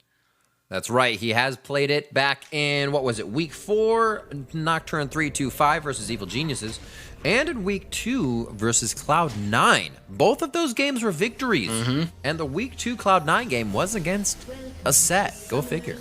So it seems to be a counter into this matchup. And I mean, when we think about it, there's not many tools that Set has to get away from the Nocturne. So if Alorum's able to time that spell shield correctly, avoid the Haymaker from Revenge and all that damage coming in, you throw out that Fear, the Tether, and you're probably getting a kill. But look at FlyQuest. Cheeky little early game here. Oh, forcing the spell shield. W to start. Yep. So I actually like that by FlyQuest. We don't see too many teams do it. They came down from that top left brush. Now, if you're to put somebody in tri-brush, they are, as Alorum was, in the river brush. And you come down from top brush in lane, there's a sliver of Fog of War you can come into. We've seen a lot of teams do it in LEC a few years ago or last season. But you try to walk back to your turret and someone's right there. That's why we see most people walk down now, because there can be more people than what you saw in that top lane. It gets kind of scary. They didn't get any summoner spells, but I think it's still worth doing that kind of play, like you said, Riv. Exactly. Just forcing that spell shield to come out means that Revenge should theoretically have a better lane early on here. There won't be the option for Alorum to really hard push out that lane. So you should be able to hit that level 2 a little quicker, maybe try and capitalize on that window that you have to make something happen. Oh, we saw this. Now I can't remember what team did it. It was absolutely amazing. I believe it was an Academy as well. We were watching the showcase. JJ's going down low. Almost gets taken out. No turret shots coming from there. Oh, the Ignite goes down. They get the Summoner out at JJ, as well as the Flash, Hex Flash there, though, and Summoner heal on both sides. What an early fight. JJ has to flash, tries to throw out that Ignite to answer, but yeah, the double dazzle from Gate was beautiful to watch here. I thought that they might actually have a kill onto JJ, but with no Ignite of their own, they're not able to find that, but that still puts them in a great position in this early laning phase here. So Immortals, with that push on the bot side, that should answer some of the pressure that they theoretically would lose top. Looking back, just to make sure it wasn't them, because I've seen that play happen before. And I'm not seeing the Tarek for Immortals back with Callista, but that was, I just had super deja vu when that happened right now. Revenge and Alorum going back and forth. See the bone plating getting procced off there as he has leveled up. Basically all 3. Probably has that Terrify as well now. But this also is something to think about when you have a Nocturne in-game. We see how it actually is working here. There's a W on the Haymaker. So kind of how we thought that would play out, discussing it beforehand. But with a Nocturne in-game, Kangas, you have to ward a bit differently. Yeah, he can engage on you from such a long range, and if he's able to keep pushing Revenge into this turret like he is so far in this early game, that means that Triple's going to be on triple threat right now in the mid lane. He's got to be worrying about when he's pushing too far forward, or even if he's under his own turret. I mean, Cinder doesn't have many options to disengage here, so you got to be careful as Triple. Very, very watchful of when the top laner is no longer there and when you have to back off. It looks like there's a little skirmish on the bot side. Absolutely. We are in a nature walk, and it seems both teams are also heading into the jungle for their own nature walk. You ever notice that valley up there on the top left? I've never actually paid attention to this before. It's quite beautiful. Yeah, absolutely. To the right, I'm not sure if it's in tournament, but the FPX trophy for the world champions as well. And mid lane's getting pressured a bit. We see Triple having to back. It looks like ults did not get fired off there just yet. So zooming back into the game here as we have it. Triple and Insanity in the mid lane. 25-19. So a few of those to be cleaned up here at the turret, but getting pushed back by those inner flares and whatnot as we sink back into the game here. But look at what Alorum's able to do here against Revenge. This is so hard for this set to actually deal with. Oh, I thought Game might have actually flashed in there. He's waiting with bated breath, but here's the plan on the top side. Fnatic, he wants to catch him. They get the stun, but Potluck's here to answer. Revenge gets a double stun. I think FlyQuest might win this one. Alorum's got to run away. And no kills at the end of the day. Yeah, seems like they give up right away. The minions aren't really in a spot that are going to be lost or taken. Maybe Revenge does feel he's like losing too much of the turret there. Turret shot for Insanity. Things are getting haywire here in this game as they just continue to fight, back off, take bits of damage, blow some summoner spells, and then get back in. I'm not sure who this favors just yet, but we will have to see as that first big fight breaks out. Trying just to the side of the minion to grab all tech, and he can't not get him. As we hop back, I believe, to our main observer here. Yeah, absolutely. But it's tough to know because, yes, there have been kills, but Immortals, they're getting themselves some slight leads here. On the bot side, Altec is constantly pushing in Mash and JJ. And because Fnatic shows top side, it just says, okay, hey, no one's going to come and answer this. Let's just keep doing it. Just keep pushing them under their own turret. And meanwhile, also on the top side, Hot Luck has been getting a jungle advantage for himself. This is what you expect from a Rek'Sai into the Sejuani. Rek'Sai can just clear these camps faster, so nothing too surprising there. But if Immortals can keep these small little objectives going, that will net them bigger objectives later on. A little bit of a roam from Insanity, do some ward clears. Overall, one of our, it's chaotic, but one of our quieter games in terms of people going down here in the beginning. We almost saw a quick kill onto JJ and Mash. And it's good to see that they have survived being down summoner spells and still able to hold strong in this lane. Especially one of the more aggressive lanes we've been seeing. 53 to 38. We see where that early aggression is affecting them, but not going down feels good in that instance when they were both almost down to about 100 health each. But Immortals don't have to get the kill. They just have to create this pressure bot lane. They already have to push mid, so they get the free dragon. Hotluck's able to take this, and FlyQuest are not able to spot it out. So already Immortals finally getting a little more sizable of a lead, but look at the play bot. What a sick hook. What a play. Oh, JJ's coming up big. It's the simple fundamental play. No minions at the turret. Follow up with crowd control. JJ flays the last of the minions with the help of Mash's barrage, and they get the hook in. I love seeing simple stuff like that. You're playing against people who are professionally there for a reason. You're still able to get inside their head. That's the fun stuff. Yeah, and they also get 2 summoner spells out too. That's barrier down for Altec and heal down for Gate. So suddenly Altec and Gate were feeling really strong, like they could win any 2v2. Yeah. But now they got to be careful because there's a potential that FlyQuest could actually look for more plays on them in the future. But look at topside. Oh no, Revenge walks way too far forward.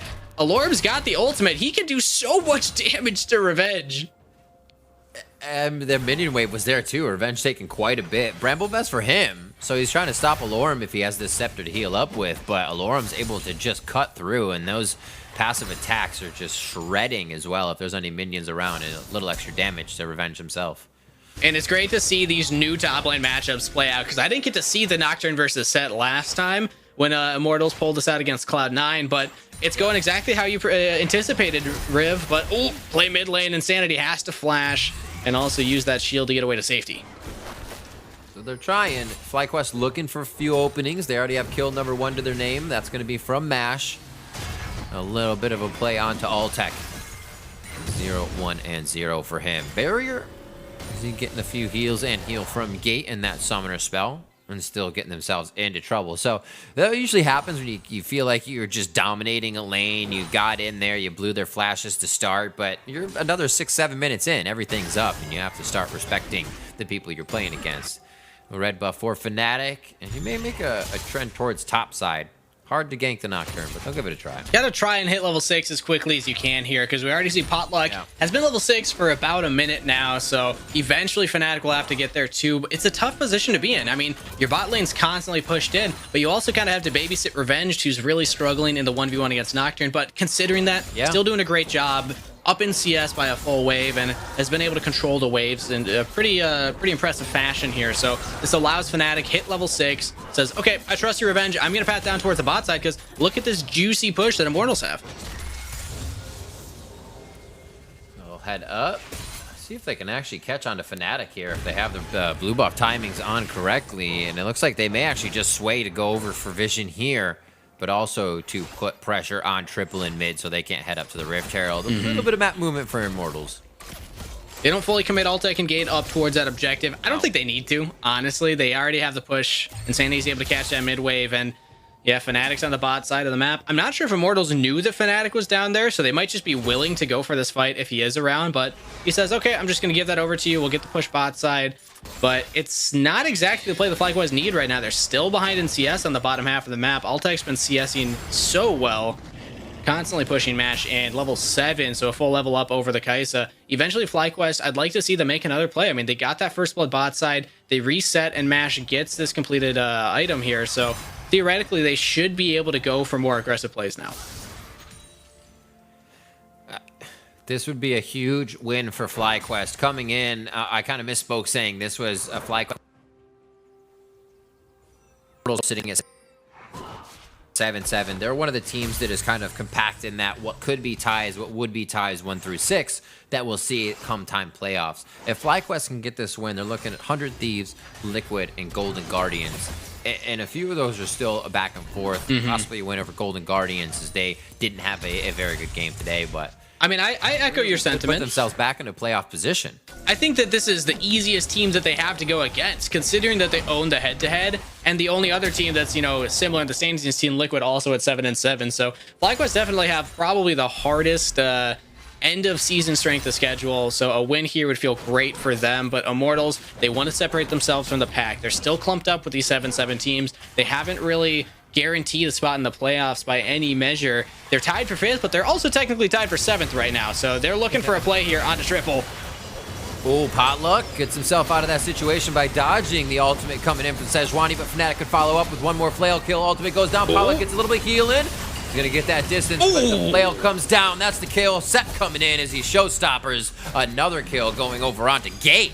And a back and forth means FlyQuest pull out into the lead with a 2-0 fight. Beautiful play from FlyQuest there. They get the better teleport flank from Revenge. Alorm doesn't even use the ultimate to try and, you know, cause chaos during that fight. And it's the perfect timing too. Dragon's up, so FlyQuest not only get the kills, get that gold income, but now they should be the first team today to actually even up a dragon count. So far, it's been entirely swinging in one team's favor. But FlyQuest, they're starting to mount the comeback. This will be for Fnatic. We will figure out what 2 could be a part of our rift, or what will be our rift, since this is the 3rd one coming up here. I'm guessing Infernal. It is Infernal. Ooh. And we get that on there. So it's going to be a bit more damage, and damage is great for both of these teams, honestly. You got some fighters on both sides. Altec now switches to the top side with Gate. Looks like we'll have a match here, but Immortals is on the ball a little bit quicker. They said, hey, we're falling behind. We need to dictate the map a little bit and see if it works. And yeah, FlyQuest is way behind on this play. They don't even have anyone bot side to answer Alorm's push either. So this is Immortals getting sudden control over top and bot side. They dropped the Shelly. Yeah, this is going to be first turret. Oh! Oh, they got it. Just in time. Nicely done. Picture perfect. Drop 2 plates. Shelly's going to walk forward as Immortals now gets to clear the jungle. Turret down. They took a plate and bot 6 plates to their name with 5 down on the top side. Another minute and a half to do so in mid. But with Rift Herald used, it looks like they're just trying to set up bushwhacks here. No, they're a bit behind on that gold. Not even gold now. Just kind of on the map positioning and see if they can get a fight out of that. And that's the thing. It's about the global pressure that they just created by taking that first turret. Yeah. The gold isn't actually that big now it feels better. of a swing, yeah. But now they don't have to worry about this top lane ever pushing in on them pretty much. They can just have priority up there innately. And the biggest thing that I noticed from that also, Alorm on the bot side controlled the wave. He didn't just push it in onto Revenge. He let a lot of his own minions die in the middle of the lane so he could soak up that solo XP and get ahead of Revenge on the CS. Now this whole wave's going to push in. He's going to be about a wave and a half up over Revenge here, which will feel great as the Nocturne. Just denying some extra XP to Revenge and get that extra gold income for yourself over your opponent. But Revenge actually roaming around here. We'll see. No, just wants to get some deep vision down. Make sure that he's not going to get ganked in this bottom lane. So finished item in Ludens means great clearing for Insanity here, so he can keep that wave pushed in. Triple's obviously opted as Syndra for that early pen and boots, so his Ludens isn't quite finished. You can unleash that much power. You want some penetration. So goodbye as he moves throughout the lane. And we'll have to see how that counters. I wonder if Insanity starts getting a bit more of a roam on. His teleport was recently used. So if he can start getting in these fights. Karma shields are kind of underrated. And that's the thing about Immortals composition that we just forgot about from the beginning, based on how normal this game has actually felt. Like, nothing crazy has been happening based on the draft, but this is a very odd draft here. This Karma in the mid lane hasn't been able to control Prio as much as I expect. Yeah, to try and get elsewhere around the map and help out, but we don't expect the action to go mid when there's a Karma in lane. We expect her to be able to just control that and then group around these objectives. That's where the fight happened last time, around that dragon, so I definitely expect that to happen again around the second Rift Herald here. We even see both teams setting up for it right now. A bit of vision on the backside for FlyQuest to see if they can actually get themselves to the front. Alltech and Gator are able to protect that. Let's see if Potluck have any way to get in. He's already in there for himself. Alarm's looking for it. Quick fight on the bot. He's got the cuts going in. He feels good. His healing is going to be up, but reduced a little bit by that Brambles Vest. So nice buy by Revenge to make sure he's a guy, I can regen, but you're definitely going to be attacking real fast, and I want to cut that down. And that's the thing about this composition that we mentioned right away. It's pretty much all 80 damage, so all FlyQuest has to do is build armor, and they should be fine. That's a lot of damage. That's like 800 damage across 2 people right there with 1 Soul Flare. Holy moly. Gotta watch out for Insanity's damage. They're able to heal a bit back up. I almost say Gate take that so you can figure out what's going on the other side. He's like, he knows what he's doing. He's the lifeguard. Oh, holy macaroons. Yeah, Triple's feeling it now. He's going to have to be in a safe spot, and Insanity has blue buff. He can keep whipping this damage out, and he doesn't even have boots yet. This is just the upgraded and mantra Q. And yeah, no one's building magic resist on the side of FlyQuest because of all the AD threat, but we forget how much the Karma can actually hurt if you go full AP. Uh-oh, we're going to absolutely see. It could be a glass cannon Karma, just 2 rings to keep a little bit of HP there. And it's going to be another Rift Herald going over the side of Immortals. They were able to drop top lane. The plates are down, so it's not going to matter as much anymore, just opening up the map here, but you do want to get that global resource for your team. It looks like Alarm will easily Revenge needs to pick this up. A quick slice, dice. Wait, turret's already tanking. That's going to be almost a fully heated turret as they try to get on. Oh! The ultimate coming in. Oh my god, Alarm coming up huge! The rest of the team trying to come in to dodge this one. Alarm gets into the fight as he throws down the ultimate. And that's because they're pushing top. He wanted to keep them in focus so the team could get Rift Herald down and start taking down the second tiers. That was so aggressive from Aloran, but I love to see it from a player. He played that dive so well, and then, like you said, he just bought time. I mean, him just existing on the bot side and just distracting FlyQuest allows them to get 2 extra turrets topside with that Herald. They can still push for this inhibitor later on, and FlyQuest, really all they answer with is a turret of their own and then this dragon, so they can get to that dragon soul a little quicker, but with an exposed inhibitor and Alarm already doing pretty well in the 1v1 on the side lane, it's going to be really hard for them to track where they are safe on the map nowadays. Now they've taken the lead. FlyQuest doing what no team has been able to do today. Come up hard on the red side. We'll see if they can keep it up. The gold is pretty much even with all these fights. 4-0, the amount of plates and turrets that Immortals has been able to work through like a hot knife through butter here, 17.5 minutes in. And it's FlyQuest not too far behind. Yeah. They just have to be able to get these fights in a position where they're the ones taking turret downs and not just chasing the dive. And a lot of their priority that they did have in the early game, that lead that they got, was through the bot side. It was Alltech pushing in, getting that CS advantage, but hey, let's catch up on that. MASH is pretty much even in CS, now just 10 behind because of that wave that Alltech just pushed up. Yeah. But with those 2 kills, it really doesn't feel like that. He does have the Man Immune completed, and he's building towards what I assume will be another Rage Blade here. And yeah, MASH is going to be doing just fine. He's not feeling as far behind anymore, and that's the big thing for FlyQuest that's making them feel good in this game. They could also look for a play here on the bot side. Triple, he lands a stun, but oh, Potluck's there. Fnatic's got to be careful. Radiance possibly. We'll see what they do. Where comes in Revenge. Does he want to look for it? Yeah, there's the Cosmic Radiance, but he flashes, commits to the engage. He can't lock down Alltech, but the attention is now onto Alltech. He goes down. Potluck does get away, but FlyQuest find 1 member, and they haven't lost a single life this game. They have been willing to pull the trigger, and they're coming back. They had a slight gold deficit early on, but that's long gone. They smell blood in the water. As soon as they thought they might have a chance, Alltech again stepped up way too far. Without that much knowledge on the map, they only have the bot side warded, and that's even close to them, right? So as soon as you see those wards, if you're pushed up to your enemy's turret, they have a long lane to chase you down. So a little too secure in their positioning when they really don't have that kind of control over the map on the bot side. They took down second tier top, so I can see why they feel that way.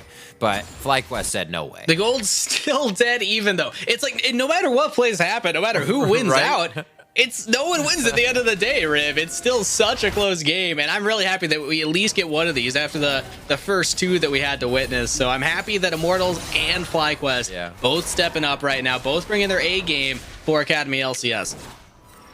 Yeah, it's a really good point, too, because I get a chance to reiterate that. Like, Immortals continues to win those fights where they're already at a turret. FlyQuest is getting these fights where Immortals is at their turret, so it never results in anything big. It has been an Infernal in an Ocean, but not these structures they need to break down to push their wards forward. So, maybe FlyQuest now can get in the mid lane, find that fight against Immortals where their minion waves are ready to take down. But this is the big moment for FlyQuest. They have the Rage Blade completed on MASH, so they do have a key item power spike ahead of what Immortals has been able to get. They also have the Trinity Force completed on Revenge now, so between those two items being completed, they actually should have more control over Summoner's Rift. I mean, it always comes down to execution, but when you just look at stats on paper, they're feeling really strong right now, so that's why we see them confident to just push up mid, take that mid turret, establish control around here. I imagine someone will eventually get this top turret, and then they'll try and you know, get vision control around the top jungle to make sure that there's no shenanigans from Insanity looking to sneak that Baron with the Kalista, who's very strong at taking that. Yep. They'll push up a little bit more. Always attention paid to the open inhibitor on the top side of the map. It looks good for FlyQuest right now, but that can cause a lot of trouble as soon as somebody gets there with damage. Teleport Insanity, teleport for Alorm. I could see Alorm trying to do a Mission Impossible and take that down if Immortals has a fight across the map.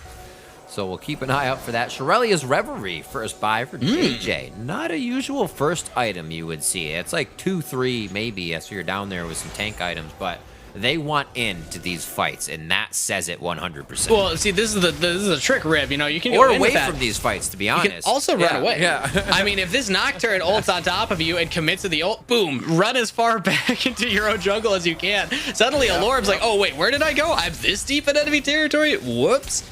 And then you can just blow him up. So, multiple uses, but yeah, it's a definitely unique pick here for JJ. I'm curious how he's going to choose to use it. Funny. You haven't seen that item so much, and I'm like, they're just going in. Oh, running away. This is see, as a support player, I'm like, no, Riv. There's multiple uses here. The real strat is to just be a coward.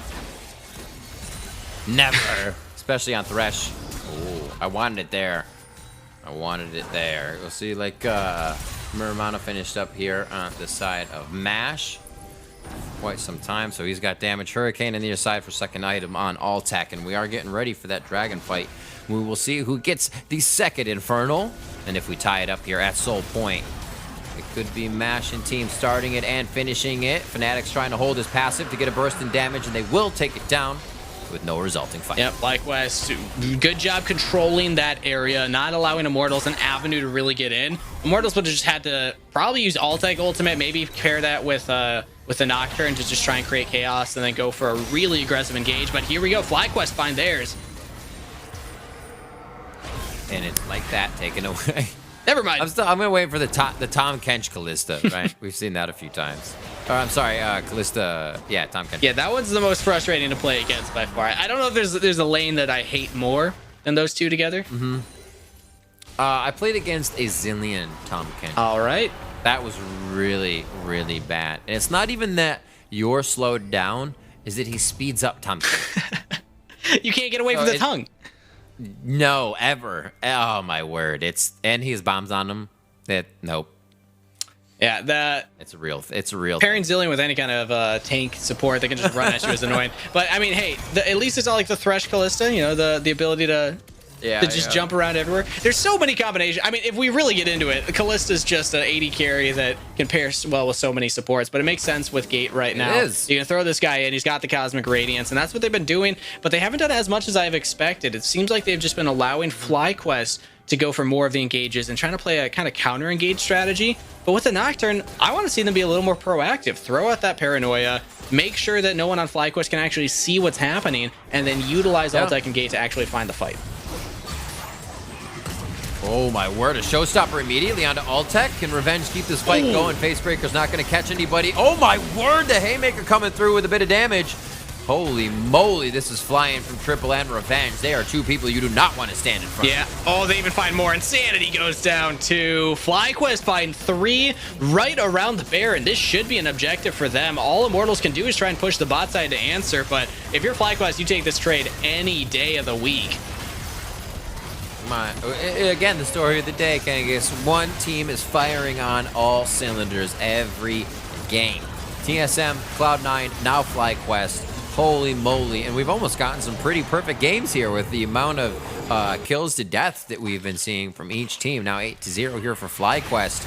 And look at that. JJ 0, 0, and 5. As it should be. Yeah, no deaths on the support. No deaths on anybody on the side of FlyQuest right now. They get that Baron. They're able to stop the push from Immortals on the bot side. And again, they're the team that's just willing to pull the trigger. They find somebody that's caught out. They commit to that member with multiple people. We saw triple flash to get that the stun from Syndra along with the unleashed power to just unload onto Altec, and that's all it takes, you know, just catch out one member and then FlyQuest can win the ensuing fight. And time and time again, Immortals have not been willing to answer that. If you just throw out a paranoia, that might stop FlyQuest from actually committing to that fight, because they're like, okay, we can't see anything, we don't know where they're gonna engage on us from. But I don't know if I've seen a Lorem use that once.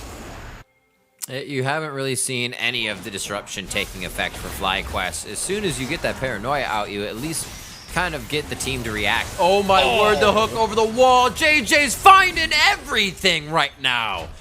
So awesome on the Thresh. Gets the ignite down and the team follows up for another. That was beautiful over the wall from JJ. This player's really coming into his own in this game. He's had a couple clutch hooks throughout the match against Immortals, and that one in particular should net them this mid turret. Oh, he goes for another.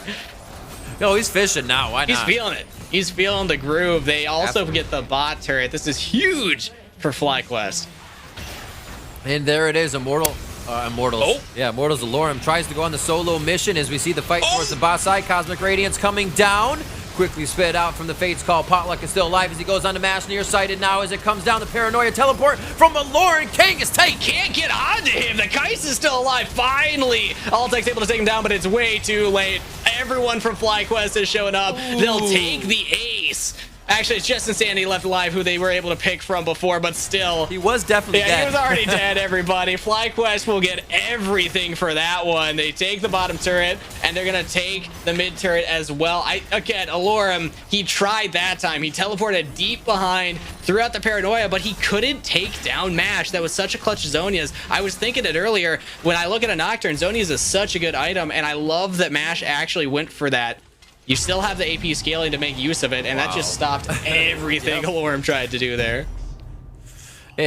You know what? We talk about Immortals having the trick up their sleeve. They haven't used Paranoia. They haven't really had the full fight, a good Fates Call, kind of the trickery of denying a kill. Then, like you said, you get it out of Mash, something you weren't even expecting the whole time. But they have such a surplus from the way they've been playing the game that, yes, he does have a full Zhonya's coming in 26 minutes in for that fight. Whew. Stuff you usually don't see. Let's see what they got here. I want to remind everybody in Twitch chat who I assume will be questioning the Nocturne pick here for Immortals. A reminder, this does have 2 wins for them earlier in the season. Absolutely. They clearly know how to play this. It just feels like they're not finding the right plays this time. Yeah, and it was already played against Set, beat that one, but Revenge has played the early game so well, and at this point, I don't know if Immortals can kill anybody. Just the Zonias alone is armor on the side of Mash. We see Fanatics building armor. We see Revenge built armor. And, I mean, who's going to be doing the damage on Immortals? Maybe Insanity can try and blow up somebody. But outside of that, I'm not seeing a lot of options for Immortals, especially now with Supers pushing mid, Supers pushing bot. They got to find a miracle play here.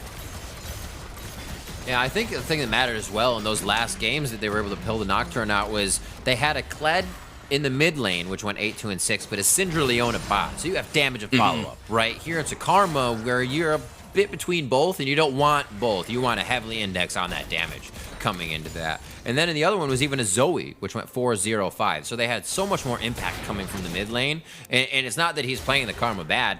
He got pushed out, couldn't really participate in fights, and now Karma can't do much as is at this point. Yeah, you just got to think about what your win condition is going to be for Immortals. When you have this supportive mid laner Karma, yeah, you can do some burst, but other than that, you're really just providing more utility for the team. Who's going to be the hard carry? I'm looking at Altec. I'm looking at Alorm on the top side. And yeah, the early game went well, but here we go. This is the play that they need. Cosmic Radiance plus Paranoia. They actually take down Triple, but Revenge on the flank. He tries to lock multiple members down and does so much damage there. Mash is just free firing as this Kaisa. They should be able to take down Potluck, and they do. It's just Altec and Insanity left alive, but FlyQuest will chase them down. A quadra kill. Is it the penta kill? Mash showing up huge for FlyQuest, and they'll take the game.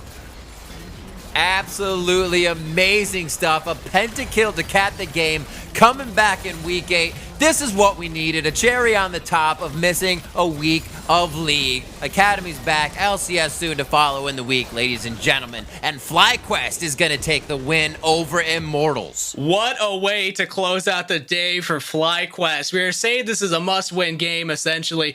They're now 6-9 of the standings. Oh, my word. Playoff dream still alive. And they have tougher teams ahead of them, too. That's huge, That's right? huge. Holy and moly. this kind of win will feel great for them. They're able to weather the storm of Immortals and punch back, giving us our first essentially comeback. I mean, they were slightly behind in the early game, lost that first dragon, but they came back. That's amazing to see from FlyQuest.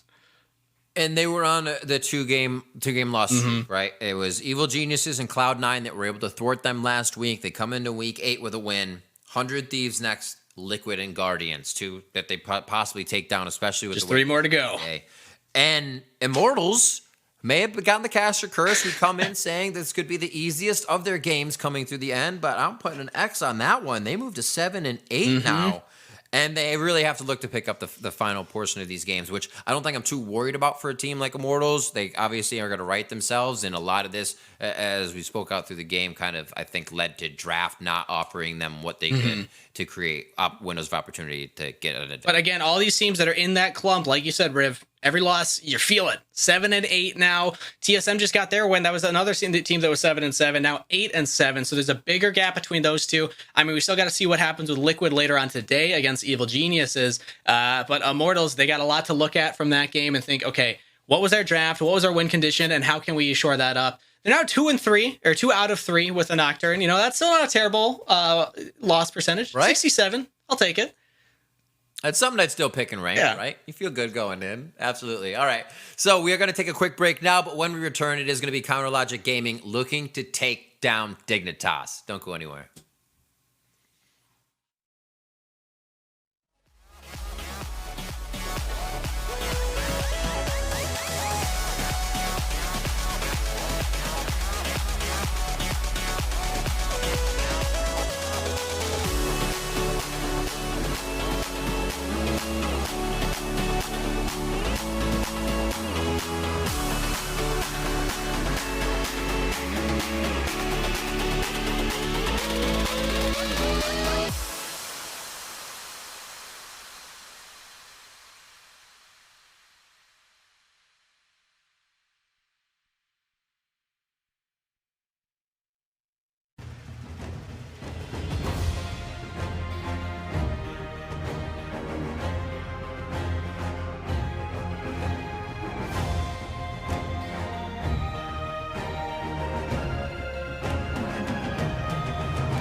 Hey everybody, welcome back for game 4, which is Dignitas versus CLG.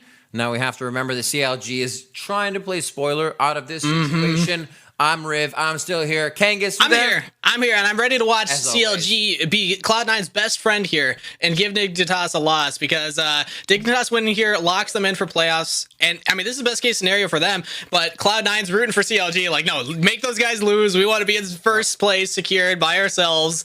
Pull some shenanigans out here. And we're looking mainly at Fraggus as we get into picks and bans here to see what this gentleman can provide us with.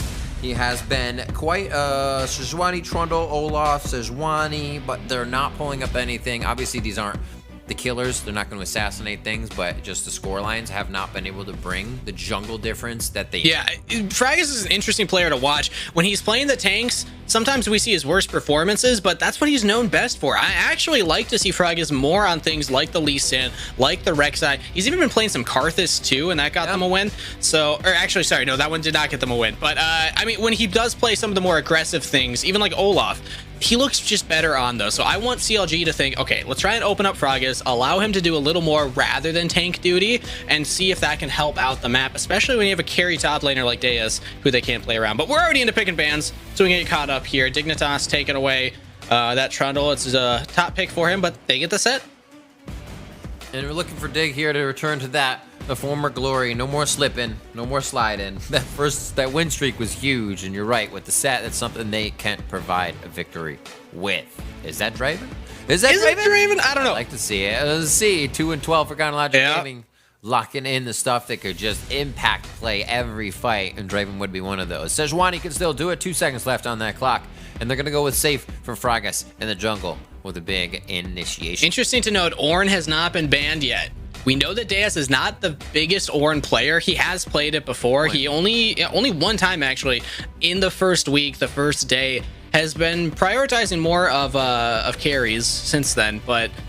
Or sorry, I'm actually misspeaking there. He has played it a few times, but they don't want to lock it in here. They go for the Misfortune instead.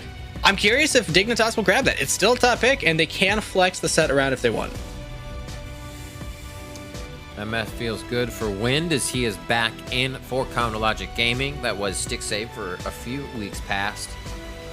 Looking to play on the Academy team as they switch things up here at the end of the split. It's a safe lane as Ezreal gets hovered, and Demonte will be able to pick up the final lock-in for your first phase. The Braum Ezreal, I don't doubt it. I don't disagree, I should say, with the MF on the Yeah, the Braum's very strong to MF, and it's also a counter to Ornn if CLG wants to lock it in. So they're kind of getting a double counter here, even though CLG hasn't shown their top laner yet.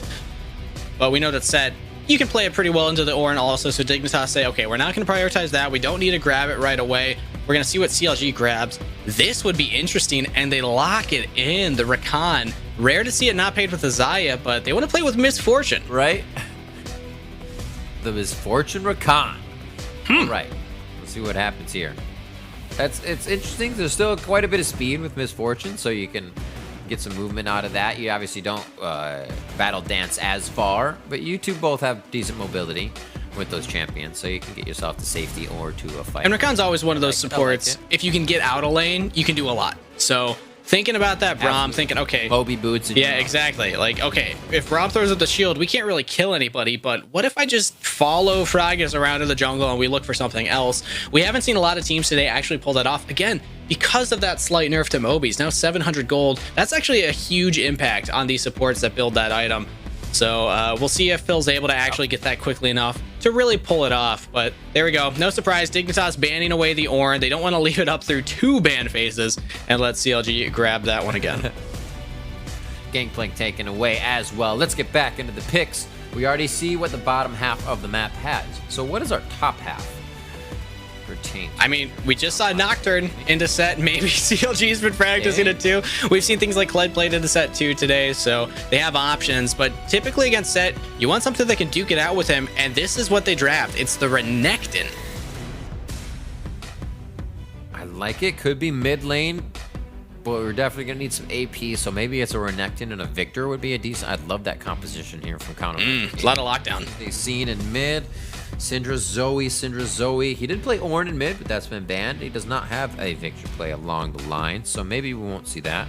but they are going to need some AP at this point. There we go. Toss finds theirs in some Zoe and maybe a Gragas. Gragas would make a lot of sense here. He's still a very strong jungler in his own right. It adds that extra little bit of AP that your team could use. And you already have the Braum to be kind of your pseudo frontline anyway against this Misfortune. As of right now, you don't... You're obviously going to set there. Yeah, I mean, as of right now, you don't need a secondary primary frontline. But hey, I mean, if CLG grabs something like this Victor, that would be another reason to have a take. And that actually, the more you say that, the more I think about it, the more I like it with the lockdown CLG's bringing in. But there we go. It's going to be Gragas for Dignitas. They do lock that jungler in. Curious what CLG will answer with their mid lane. A lot of things they'll face, as we were saying, on that front line are going to be able to block or have enough health. So Syndra may not work here, even though it's one of the easy things to go for. Orianna could be there. You're going to be displacing the tanks a bit, which gives your team bigger time to fight. I kind of like that for Misfortune as well. There we go.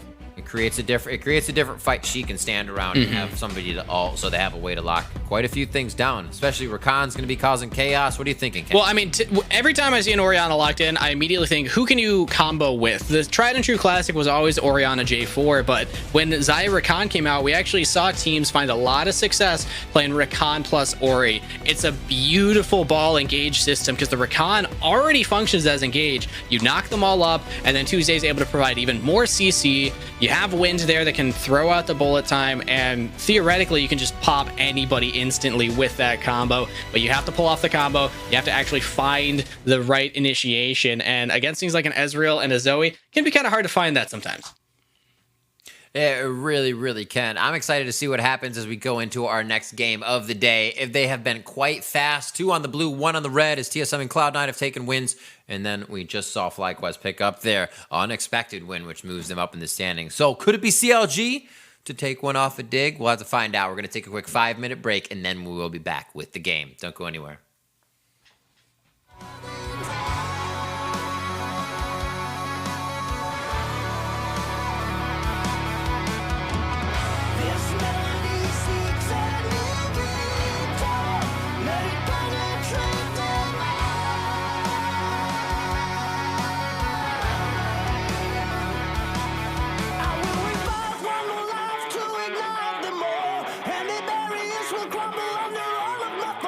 Will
Hello, everyone. Welcome back. Riv and Kangas here to bring you game number 4 of the day. Academy is running hot, and they're going fast, Kangas. These games are flying. We got Dig versus CLG, and we're about. Yeah, we're already 3 games in, and it's only 3 p.m. This isn't. We started at 12:30, right?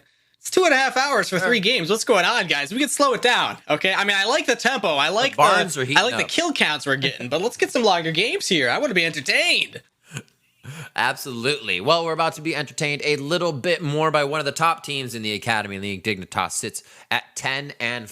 Cloud9 just above them, locking in their playoff position already today. And CLG looking to play a bit of spoiler here and bringing in a composition that looks like they can have some fun. Yeah, like I said, Cloud9 is cheering on CLG right now from the sidelines because if CLG can get this win, Cloud9 will take secured first place, as they're the first team to actually lock in that playoff position. Dignitas, they're looking for that. And again, this is technically best case scenario for them. This win will secure their spot, and they're also against CLG, who are the only team that's been locked out of playoffs so far. So when you just look at paper, this is very favored for Dignitas. They got to be feeling happy about this, but it's that time of the season where CLG can always play upset, and they're looking to improve the best ways that they can and looking for ways to take down these teams just to improve for, summer split. And sometimes those teams are the most dangerous. They'll try out crazy things. They'll try Renekton into set topside. Why not?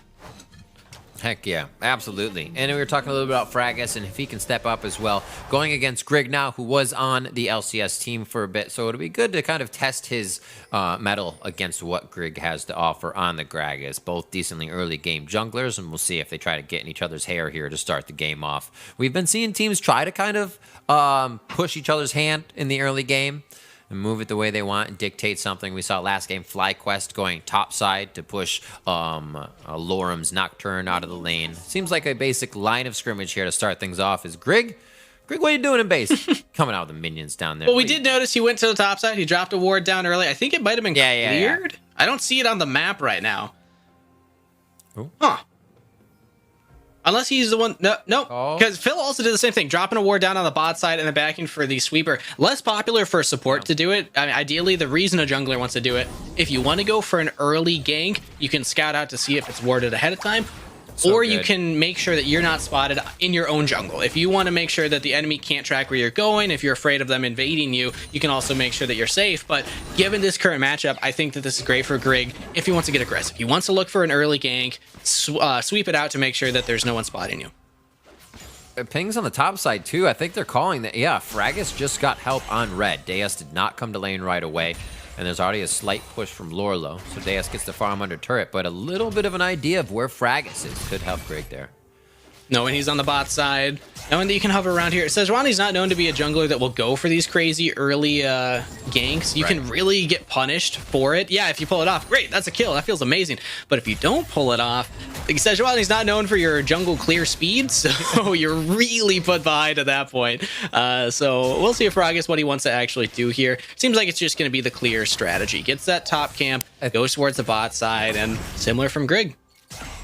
Yeah, I think the early part of my game, if I ever play Sejuani, is like, I cannot wait to kill Scuttles. I kill them so fast. When does the Scuttle spawn? I will not gank until...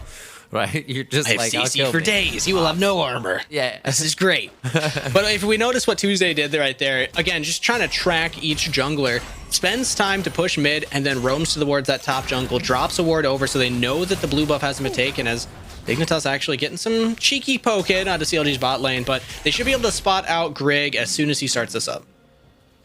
Phoenix on that shift in gave me a bit of a heart attack there. He was going in to keep that proc. They want to try to get concussive blows down, but not happen in that time.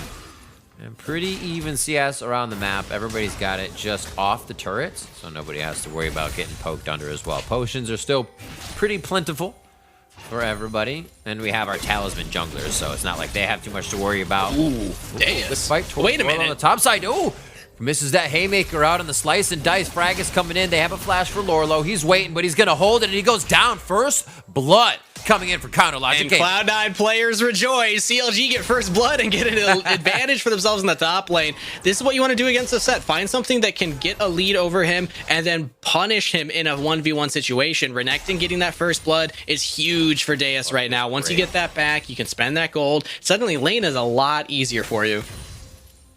Ooh, what does he want? He had 2 long swords. Says, nah, give me the sustain. So now he can do Call of the Meek, get even more HP, especially if he's over 50% bar. Like, he's really going for the I want to be in your face, and I think you're going to be attacking me at the same time play.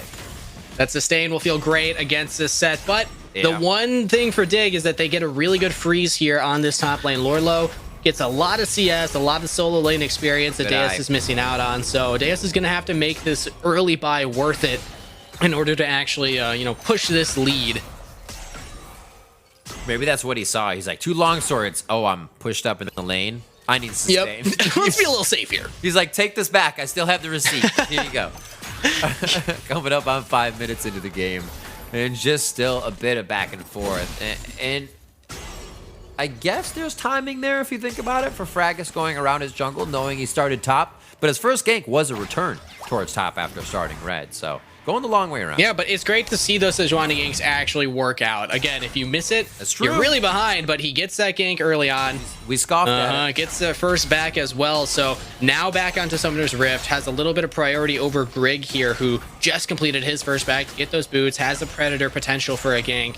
But this means that Frackus, for the time being, should have a little bit more tempo to impact these side lanes. Grig's going to have to look to start clearing these camps here just to stay up to date, but I like that from Dignitas. Demonte taking some time again away from lane. You love to see it from your mid laners, when they say, okay, it's not always about pushing a lane over and over again. You got to get vision down. You got to make sure that we see where the enemy jungler is. We teleport back down to bot, get in lane. I remember there was one year we were tracking whether or not Bjergsen was going to buy a pink ward, and it was all like 6, 7, 8 games in. We're like, nothing yet, nothing yet. That was a long time ago, though. A little dice out of there to keep himself safe from Grig. Coming top, Predator's on as he has boots now, so they're trying to get back onto that. And he sees Frackus now going for that Krug life. There's a bit of a fight on all fronts here. Good block by Ole. Nothing really goes on to the top side. And we see that bottom fizzles out as well. I think Phoenix just dodged a big double up there as it hit the minion to his side. Lucky draw. But this is really good news for CLG. I mean, their bot lane has been one of their weaknesses in Academy. It's been tough to watch them lose some of matchups that I would say they should be winning, but they're smashing this right now, constantly pushing in Phoenix and providing this pressure. And then also on the top side, Deus is able to absorb that pressure that they put on him. Now has a good freeze for himself. It'll start to slow push towards the Lorlo, but catching up a little on this CS. Yeah. You got to be careful with all that vision, though. Dignitas hard committed just to get the Krugs taken away from Frackus. I love to see junglers when, there's not enough action in the early game. They're like, all right, screw it. I'm just going to go fight you for Krugs. Yep. And that placement, I would say, I was like, there's a lot of investment in pinks, too. But that pink doesn't get passed through too much until you're trying to dive top lane, right? Until Frackus needs to think he's setting up for a dive. So they see him on Krugs every time for the future, until that gets taken down. So really good pressure for Lorlo to do what he wants towards his top side. The pressure for CLG, however, is on the Drake. And that is going to be an Wind being taken over on their side. Infernal comes up, so Ocean or Mountain will change. But again, CLG played that pretty well. Dignitas had 2 options. Either they can try and contest the Dragon, or they can try and make a play onto the top side. Deus had no vision to see where Grig was, but he was sticking around, trying to bait out, okay, maybe the jungler's going to be up here. He wasn't. He was just taking a camp. But at the end of the day, it's that kind of play that I like to see from CLG. When they're making their opponent have these tough decisions, do we try and gank the top laner who's vulnerable but still has flash and slice and dice, or do we try and contest this dragon? They don't do either. CLG gets both, and now they're feeling really good here, but they got to look for the next play as well. League of Legends is never a static game. You always need to keep the pressure going forward. Yeah, and you see right here, Phil 5, Frackus 6, Win 6. It almost had that engage, except Dignitas was able to step off enough for the grand entrance not to work. A level 6 would have, though, so they fizzle that one out. CLG, Frackus is definitely making moves across the map. He's trying to find a little bit more to do, and he's trying to be omnipresent here, which is good to see. I don't know if he's playing a game of cat and mouse here with Grig on the other side of the wall, but it seems like it might be a 2v2 sprouting up. Gotta be careful. Sleepy Trouble lands. There should be some poke here onto Frackus. It's not going to stick for too long. He's still a pretty tanky Sejuani, but Demonte, again, roaming towards that jungle side means that there is a push here from Tuesday. CLG also have a push happening on the top side. They could go for this Rift Herald now and continue their objective-focused gameplay right now. Absolutely. I think Wind can push this up. You're going to see maybe a rotation fill, or at least to make sure he is close for a long fight if it keeps There going. we go. And yeah, he's still walking up. Blue buff gets taken over. Tuesday's going to feel real nice with that. That was great from CLG, and they still have priority enough to start up this Rift Herald. This is not the same CLG Academy that we've been witnessing throughout the season. And again, they're against Dignitas Academy, tied for first place, 10-4 right now. With the, I mean, everyone's been memeing and saying, okay, this is actually an LCS roster. This isn't an Academy roster. So to see this kind of play from CLG, it's reassuring for the fans, to say the least. But Dignitas aren't going to give anything for free. They're going to lose this top Rift Herald, but they'll at least get some turret plates on the bot side, and they are getting Venus back into this game. I think that is one of the interesting things that people say as well. Like, if this was a team that started at the beginning of the season, right, and you saw their caliber play against LCS teams, they'd be an LCS team. I think the only caveat is then they playing an academy, but you're right. They do have that prowess to make it happen. We've seen it before. And Tuesday here in the mid lane wants to shut down Demonte. A few more attacks, but they don't have the vision just yet as he sees the Predator over his head. He's going to be able to call Phil down from the bot lane. That pressure on that bot side of the map has allowed them to get a few more instances of safety that get them back into lane. Cleanse there from Tuesday, both summoners from Yeah, you'll take that trade for Tuesday. You don't have to use your own flash to avoid the gank from Grig. That was really close, though. If Grig had thrown out the explosive cast, I definitely think Tuesday would have had to flash that, but a little bit of hesitation from Grig means that Tuesday does get out. And it is important to note, this is a slightly different Dignitas than we were seeing earlier on in the split. They have been playing with Acadian mostly. Now there was that switcheroo, Acadian going to the LCS stage and Grig coming into Academy. So CLG seem to be capitalizing on that and trying to push the most that they can, having some of their own roster swaps. I mean, Wind coming back in for Stixay. They've been toying around to see what works best. So far, it's looking all right. It absolutely is, especially towards the end of the season when everybody's kind of set in the motions and you're expecting these calls. You played early game a certain way, so to see CLG kind of find new life in being able to play this freely. Also, the nothing to lose. Here we go. They're pulling the trigger on everything that they can. Again, here in the mid lane, 3 versus 1, and Demonte is done. A kill coming up there for Tuesday as they start to spread the wealth across the... Yeah, they know that there's no flash, there's no heal, and no safety for Demonte in that mid lane. Beautiful from Counter Logic Gaming, understanding they could do that. And they also have the Rift Herald. I'm surprised they actually didn't drop that right away in the mid lane, just capitalize on some of those turret plates. Grig is there to kind of answer, and Gragas is good at clearing waves in his own right. So CLG decide, no, we're going to save that Rift Herald for a rainy day. It looks like they might have eyes on Grig here, just off on the wing. Fragus holds as we watch bot lane farming it out. 113, 114 as it goes up to 111. Pretty safe there, and I mean, Phoenix has to be happy. He's just stacking the tier, and he has a Sheen to kind of aggro back on any double ups that really hit him. Cull as well in that sense, so the Cull being out may mean that Phoenix is using 10% of his brain, as he does say, when he plays here now on the bot side. Is that what he says? I haven't heard that one yet. Yeah. He says, in mid lane, I don't have to worry about too much. Everybody says things. In bot lane, if I use 10%, I can kill everybody. So all it takes is 10% of his brain. All it takes is 10%. Wow, that's a big brain player right there. He better be thrashing. Yeah, he's got no excuse. He's got to hard carry this game now. We'll see if he can do that. But I'm happy to also, I mean, we mentioned this earlier, that Phil's not going to get too much done in this bot lane. So this should be a free farming lane for Phoenix like we've been seeing. But he's roaming around. He's got those Mobies early enough. He got the kill onto Demonte early mid. Now he's going mid again to just kind of back up this Rift Herald play. And that will be a first turret over to Counter Logic Gaming. Dragons up. They can turn their sights onto this next. Top lane being saved off as it's actually backing here. CLG is just like, you know what? We're going to recoup a bit of vision before we finally do this. Phil is going to be able to make his way back out pretty quick with those Moby boots already purchased up. Glacial Shroud for him. Kind of a same thing on both sides here. But actually, without those Moby boots being finished for Ole, he's quickly to that convergence. So now they can offer a bit more to Phoenix in the fights with his offense. Yeah, Ole as the Braum just was probably the raw stats for these team fights for the team. We also see that Phoenix has a lot of gold. Wind is only just resetting, but oh, that was good from Phoenix, stopping that reset. Wind's got a lot of gold to spend right now, so he definitely wants to get back and actually capitalize on this, but this allows Phoenix to push out. They might even be able to take this bottom turret, and CLG never took that dragon mid after the mid lane play. So this is an opportunity for Dig to actually find a window to really punish CLG's delayed reset here. Already able to clear a bit of vision towards that bot side. Slowly walking into frag. Oh no. Give himself Oh up. no. Wait a minute. He walks right into it. Phoenix could be going down, and he falls immediately. It's going to be snuffed out as Ole as well, as the Drake looks to be Counter Logic Gaming's. And I mean, there's a lot of distance between him and that brush, but you got to remember there's a Sejuani on the other side, and the fog of war is not something to mess with. 11 minutes in, 14 minutes. I guess 10% of his brain is not enough for the reaction time of a distortion or a flash there. Phoenix could not get away from the Glacial Prison, and Seal, that's the combo that we were talking about earlier. It's the Rakan plus the Orianna. You just can't move at all, especially when the Sejuani's locking you down. So Ole, he went for the stats with his build, trying to win that next dragon fight, but after that play that goes to CLG, they get the fight, they get the extra gold, and they are putting Dignitas on the ropes right now. This is not how we expected this game to go based on how these teams have been performing this season. No, it is not. The break seems to have reinvigorated the early games of teams who did not find a good 15 or at 10-minute stats.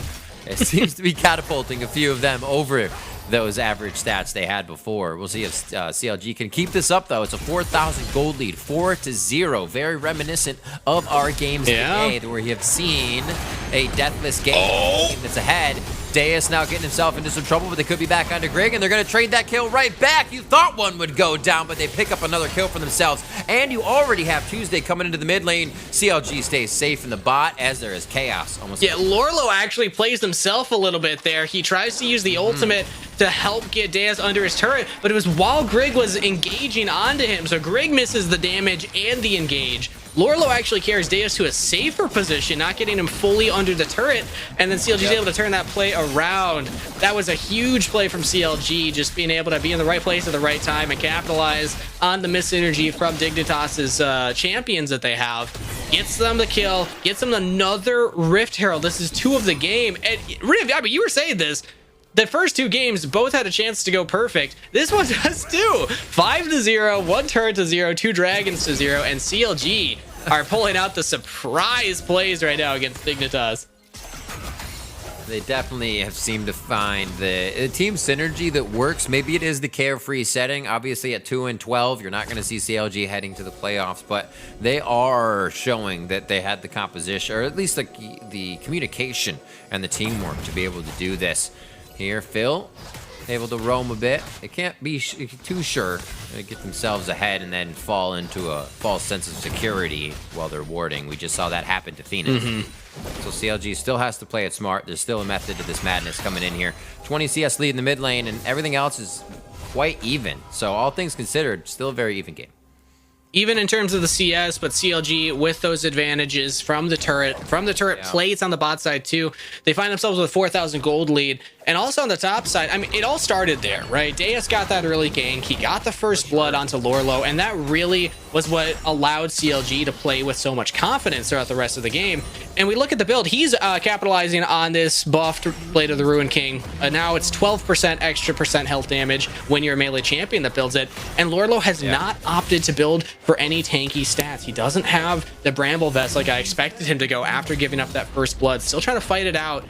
But it seems like you're not going to win at this point against the Renekton in the sideline. Maybe eventually if the game can go late enough you can, but I'd love to see Lorlo actually get some armor, actually get some tanky stats, and just try and weather the storm. Be more of a tanky frontline for the team. Even that Bramble. Exactly, right? Yeah. Just the healing reduction onto Deus would feel so good in the 1v1, but we'll see if he decides to build into that later. As of now, he's prioritizing more of the wave clear as well. This item will allow him to get that extra AD, the extra little push.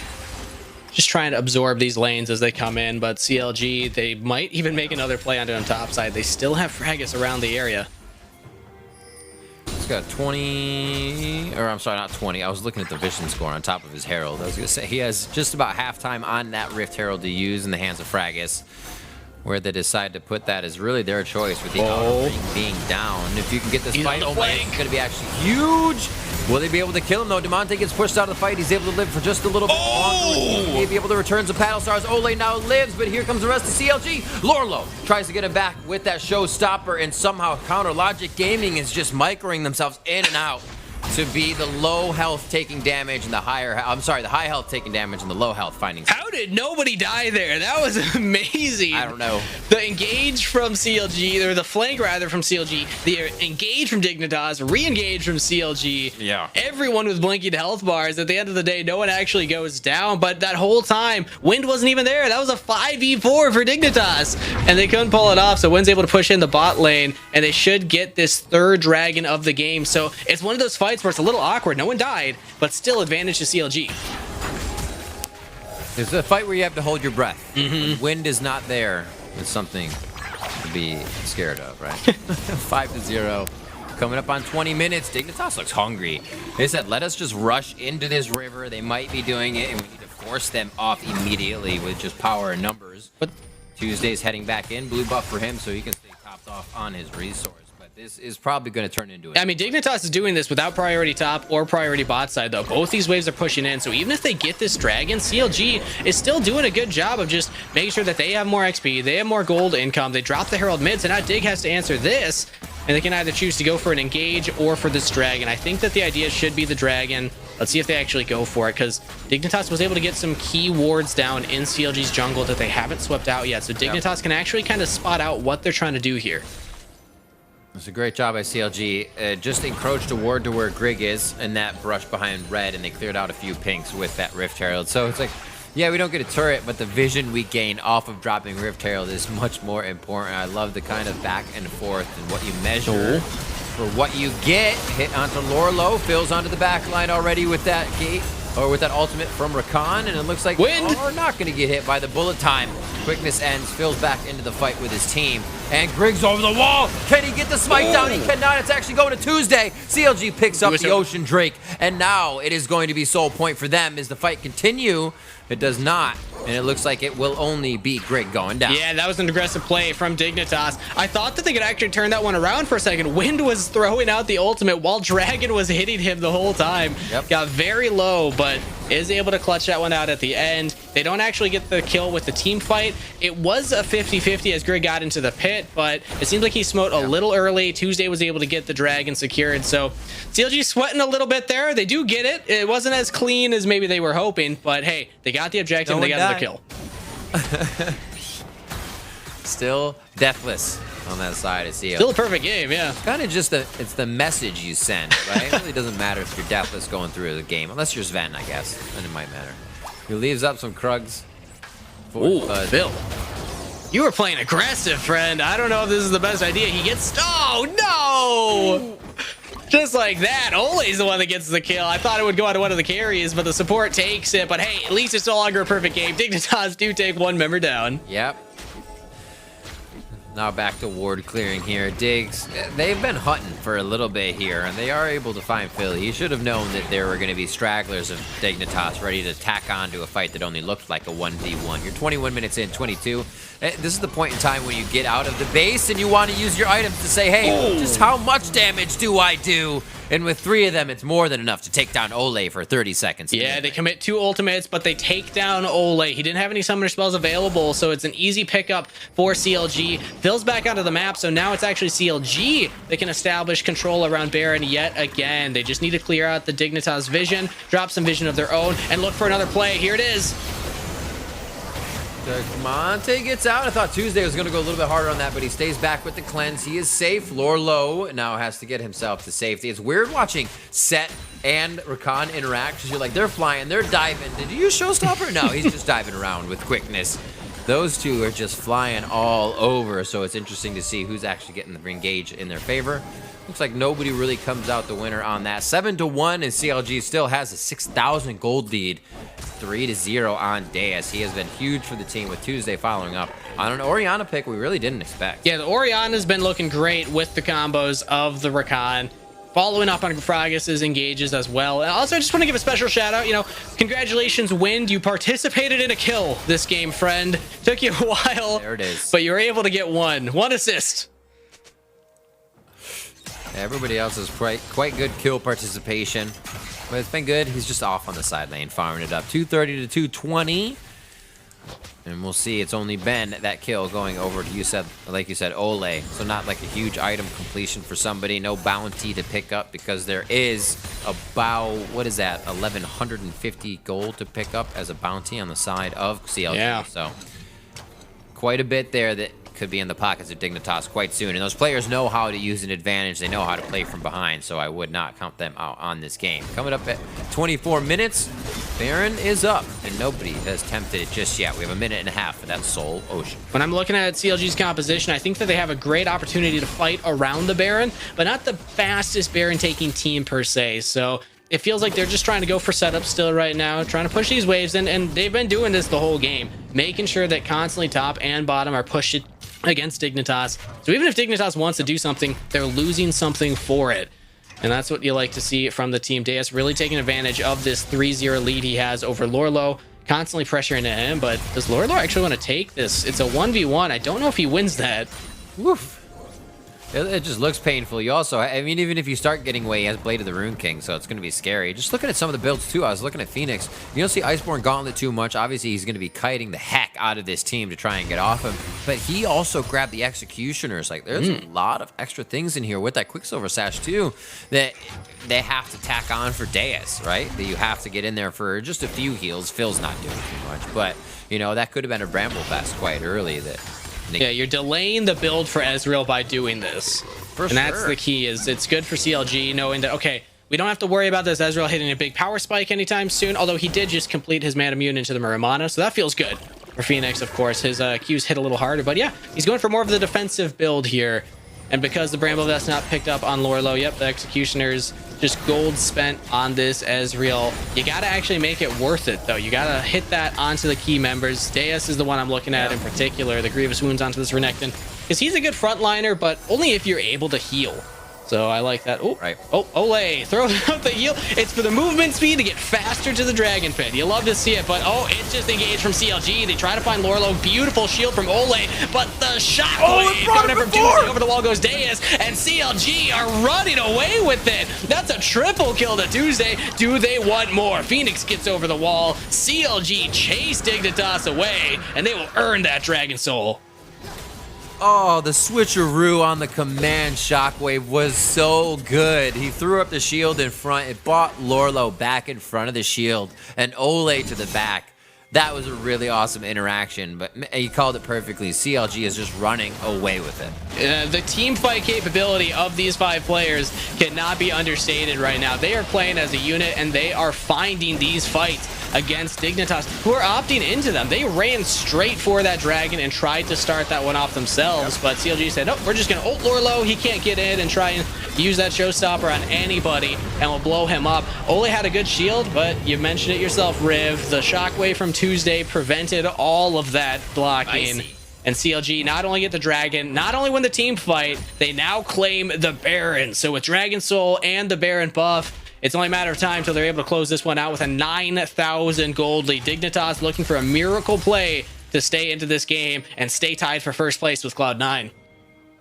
Those were really a good time to fight, as well as we saw Wind completing Infinity Edge just a couple minutes before. Really impactful items here from the side of CLG. And like you're saying, Kangas, they are continuing to control this game. And it's not something we've really seen from them before, but they are not hesitating to keep it going. It's like they've been doing this style of play all the time. They seem very easy. It feels so much better than what they've looked like throughout the split. This is what you want to see from the team. You know, improvement. They're looking better. This is really good for them to have some hype going into the summer split. Yes, they're out of playoffs for now, but they still can play upset. You know, they can still show, hey, we deserve to be here. We're going to be putting our best foot forward as we improve as a team and get ready for that summer split coming up in a few months. Absolutely. And it doesn't become a time when Dignitas says, hey, it's one we can give up. That's not a case ever. There are no gimmies or give-ups here for the teams at the top of the standings. You want every win. And this one may be a little tougher than they expected. Now on to Deus, that's going to be 500 gold bounty if they can pick this one up. You're looking at about 1,400 across the team He's of CLG. so big. Oh my God, the 3v1. Then they have Fragus coming down too. Lorlo's stocked up. Dea's coming in with the cavalry. And this is going to be Dignitas not taking a fight that they wanted. They are going to try to run out of this one. And will they get more kills? Ole's going to go down. DeMonte's getting hit up by Wind already as he's coming in on the flank. The bullet time almost hitting. As he just steps outside, Ole able to fake a little Neo dodging there as he gets himself to safety. But CLG on the railroad tracks and rolling straight through Dignitas. That's got to be game right there, Riv. CLG have all members up. They took down 2 members of Dignitas that are still down. And they can just push these Baron-empowered minions in, take down the Nexus turret. They might look for another fight here. Dignitas have to engage. They cannot just let these go down, but they cannot find their way in. CLG will become Cloud9's best friends and take down Dignitas. Absolutely. I was going to make the same kind of end call. A lot of fans after this game in the form of Blue, of C9 and CLG, with CLG coming up 12-1, sub 30 minutes over one of the top teams in the Academy League. Absolutely incredible stuff for them to come and show out. And it did kind of take that, break down the border of kind of stress. And things are happening. They played so carefree. They played so fluid. It was awesome. They pulled off the combos that they drafted for their team to pull off. The Sejuani for the primary engage, Rakan for the follow-up with the Ori to just keep that CC chain going. And they pulled that off, I believe, 3 different times that game. That was very impressive to see. Sometimes a team will draft that, but they don't get an opportunity to use it. But CLG, they drafted it, they found it, and they pulled it off with the victory. So congratulations, CLG. That feels great towards the end of their season. You know, we came into this game saying Fragus needs to step up. Well, starting on his red, getting a bit of help. It was known where he started, right? Or you can run into the jungle and fake it. But an idea goes through his jungle and still performs the gank top, then continues to follow up. He got Deus so big that everything Deus did was able to put on a silver platter for his team. So Fragus definitely showed up this game. Yeah, and it was on a tank too. I was saying I want to see him on Lee Sin. I want to see him on Rek'Sai. That's right. CLG said, nope, we're going to commit to the tanks, and this time it's going to work out for us, and they did just that. So good job, Gragas. You had a great game. Heck yeah. So we do see CLG picking up the win over Dignitas. There is one more break before we head to Game 5, which pits Team Liquid Academy versus the evilest of geniuses. We'll be right back. See you soon.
Welcome back, everybody. We are back. You are back. And I'm very happy to see that because Kangas is here as well, and we were hoping to see you. Oh, absolutely. You're all beautiful, by the way. You're looking great in your quarantine PJs. Absolutely. Chilling at home. Thank you, everybody, for joining in. Of course, we're happy to be doing this. It's amazing that we can still get this up and running. But we only got one game left, Riv. It's only 3:45. What's happening?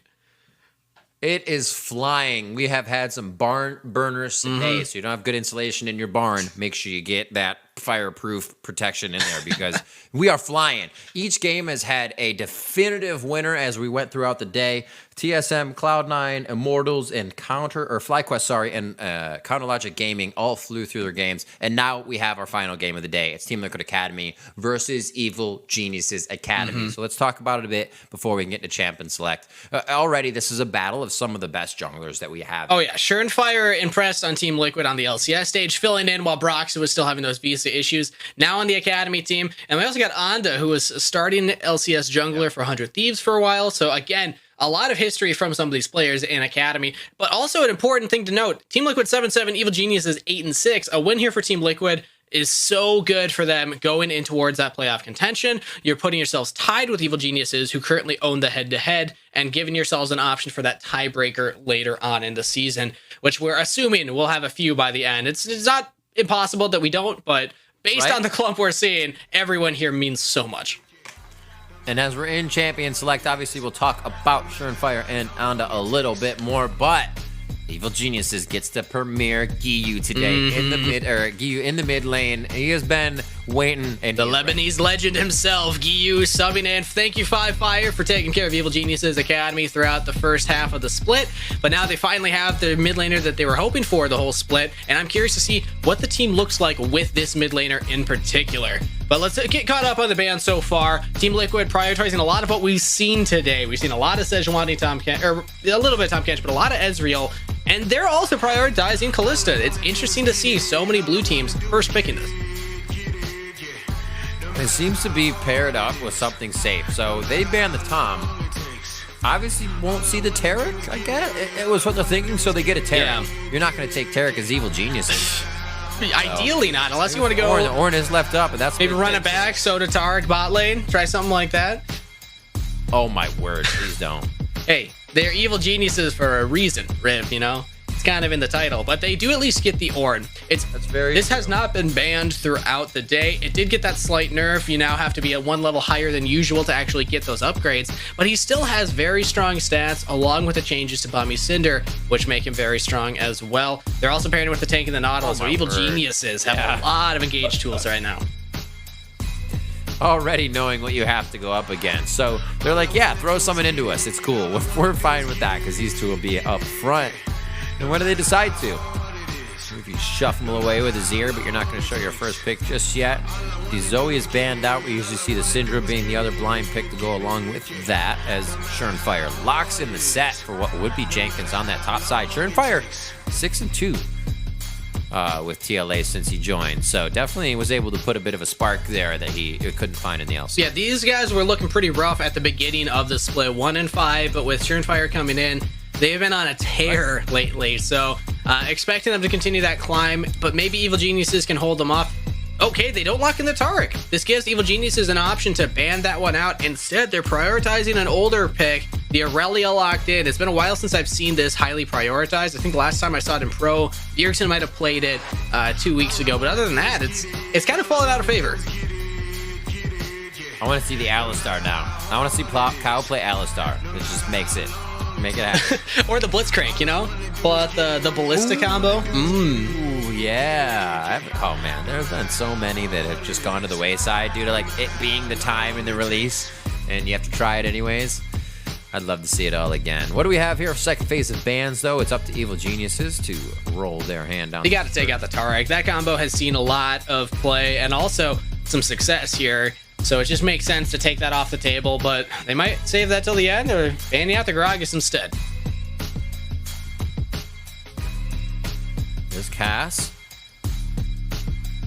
And what is it? Two more. I'm trying to focus down Giyu's mid lane pool here a little bit. I mean, it makes sense. A new player coming onto the stage. get him off of some of his comfort picks. And that's the thing, we don't have a lot of stats on this guy, especially in LCS. So Team Liquid clearly doing their research ahead of time, knowing that they don't want to deal with that one. But Evil Genius is leaving the Taric on the table. They're not afraid of it. Gragas is up there. Yeah, Taric's out. Still have the Olafs recently.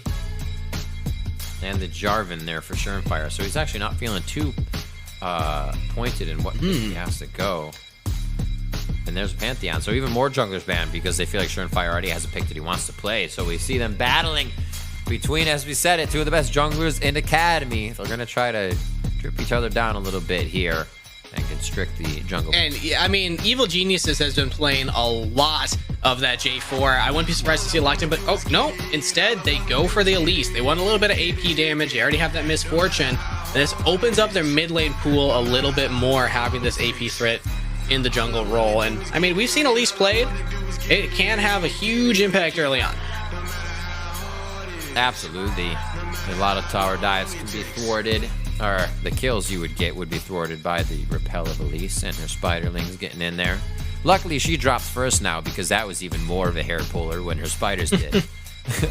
And now we have Rikara getting locked in. Oh, I should sorry to say lock in that. Talia. And that's going to be probably going towards the mid lane. So we do see a pretty aggressive team here coming out. That could be the set jungle as Aurelia goes top. Or Talia. Yeah, I was going to say, you can flex that around a little bit. You got the set, and it has seen some success in the jungle, but I honestly see Talia more as a jungler right now in this patch. Right. And it helps even out their damage index. You know, they have a lot of AD right now between the Kalista set and the Aurelia, so Talia kind of rounds that out a little bit more as they're staring down some tanks on the side of Evil Geniuses. But this allows Evil Geniuses to pick their final mid laner, not knowing what's going to be going into that mid lane as of right now. So honestly, I wouldn't mind them putting this Ornn in there. If they want to send the Renekton into whatever lane the set is, they can also flex around the Ornn. So do you feel like there's enough pay? Okay, there we go. With just Elise? It's just Elise, but there's no hard tanks on the side of Team Liquid that will really be able to build enough armor to make this impactful, if you know what I mean. I mean, Jenkins would be the closest one on that set, but even then, you don't want to build too much armor because eventually you still need to do some damage on your own. So I don't mind this too much from Evil Geniuses. True. And it seems like they're actually going to send the Renekton into the lane with the Aurelia. I don't mind this matchup either, and the Ornn can handle his own against Set. So Evil Geniuses, living up to their name, a genius and quite evil draft here, holding those solo lane picks till the very end. I like it, and we see Gyu going on the non-traditional, just mage caster, what have you, even AD mid, but he's on a Renekton, known to be mid. Maybe even Bjergsen has maybe even played it. Who knows? But known to be just coming in now to bring out a different champion pool to start, which is awesome to see from this guy. So I'm really excited to see what he has to bring to the table, and you won't have to wait much longer. Champion Select is now over, and we are going to take a quick 5-minute break to keep that competitive integrity with the gains preserved. So don't go anywhere. Please join us when the game comes back.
Thank you so much for bearing with us. We are back. It's Riv and Kangas. We're about to go live with our last game of the day. That's Team Liquid versus Evil Geniuses Academy of the Academy League.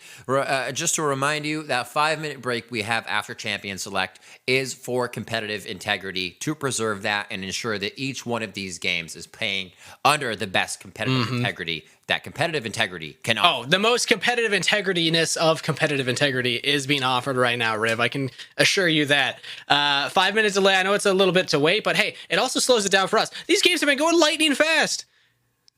Oh my word, they really, really have. If we didn't have these breaks, we probably could have fit 5 games within 3.5 hours. I don't even know, but these teams they were so ready to play coming in after the week, and we were so ready to watch. They knew. They gave us so much to ingest already, and we have another one. And this one, Team Liquid versus EG, both still trying to hunt for that playoff spot. Team Liquid tied with that clump right now. TSM has separated itself, going 8-7. Team Liquid would love to join them rather than Immortals, who lost down. And Team Liquid's an interesting story. I mean, they 2-0'd Immortals, but they got 2-0'd by TSM. So they're kind of a rock, paper, scissors with those other teams that were the clump with them. And they also lost to Evil Geniuses last time around. So this win would mean so much for them, as they're still trying to lock in that final playoff spot. And only 4 games left to prove that they're worthy of it. I believe that was actually Surenfire hopping in from the last one as well, because he had gotten just before the half of the split. So seeing him be in that game, he knows he wants a little bit of revenge for himself. And we got to talk about this man in the mid lane. Gyu now here on the side of Evil Geniuses. First game on Renekton versus an Aurelia. I actually like AD matchups in the mid lane. It's a tight lane. You don't have very far to run, and you have to. Yeah, and Gyu's doing just that already.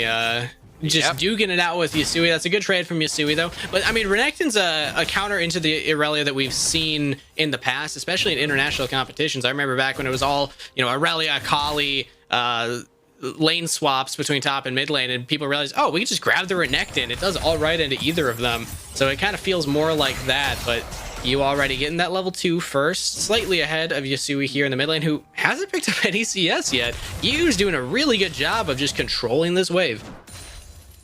He has missed 2 CS, 1 missed on the flaw dance, and he missed 1 himself, but he was just attacking, so you can't really go against him. You're going to take advantage in the lane. The CS isn't necessary, and it's still held just outside the turret. We'll see as Blade Surge is here for Yasui. He can start picking up some minions, and again, the set Ornn lane. We'll see who brings the pain on this one. If Brandini can keep dodging out the center highway of the haymakers, you basically can just womp on a set. Yeah, you pack a lot of damage as the Ornn. Again, the changes were just to his upgrade. So instead of level 12, now it's level 13, where you upgrade your own item, and then all the team upgrades have gone up a level as well, plus your second self upgrade. So that just delays your power spike that you bring to your team, helping out those free stats.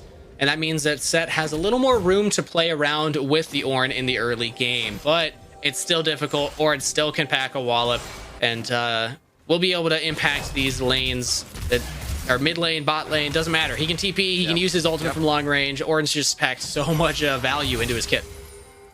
Oh, that's smart. Just watching it.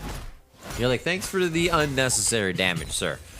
Also, if you've ever watched Ornn, he just did it in front of you. I love how he, like, viciously hammers whatever he's building a few times and then flips his hammer in the air like he's going to come down righteously hard on it and just kind of gives it a little tap.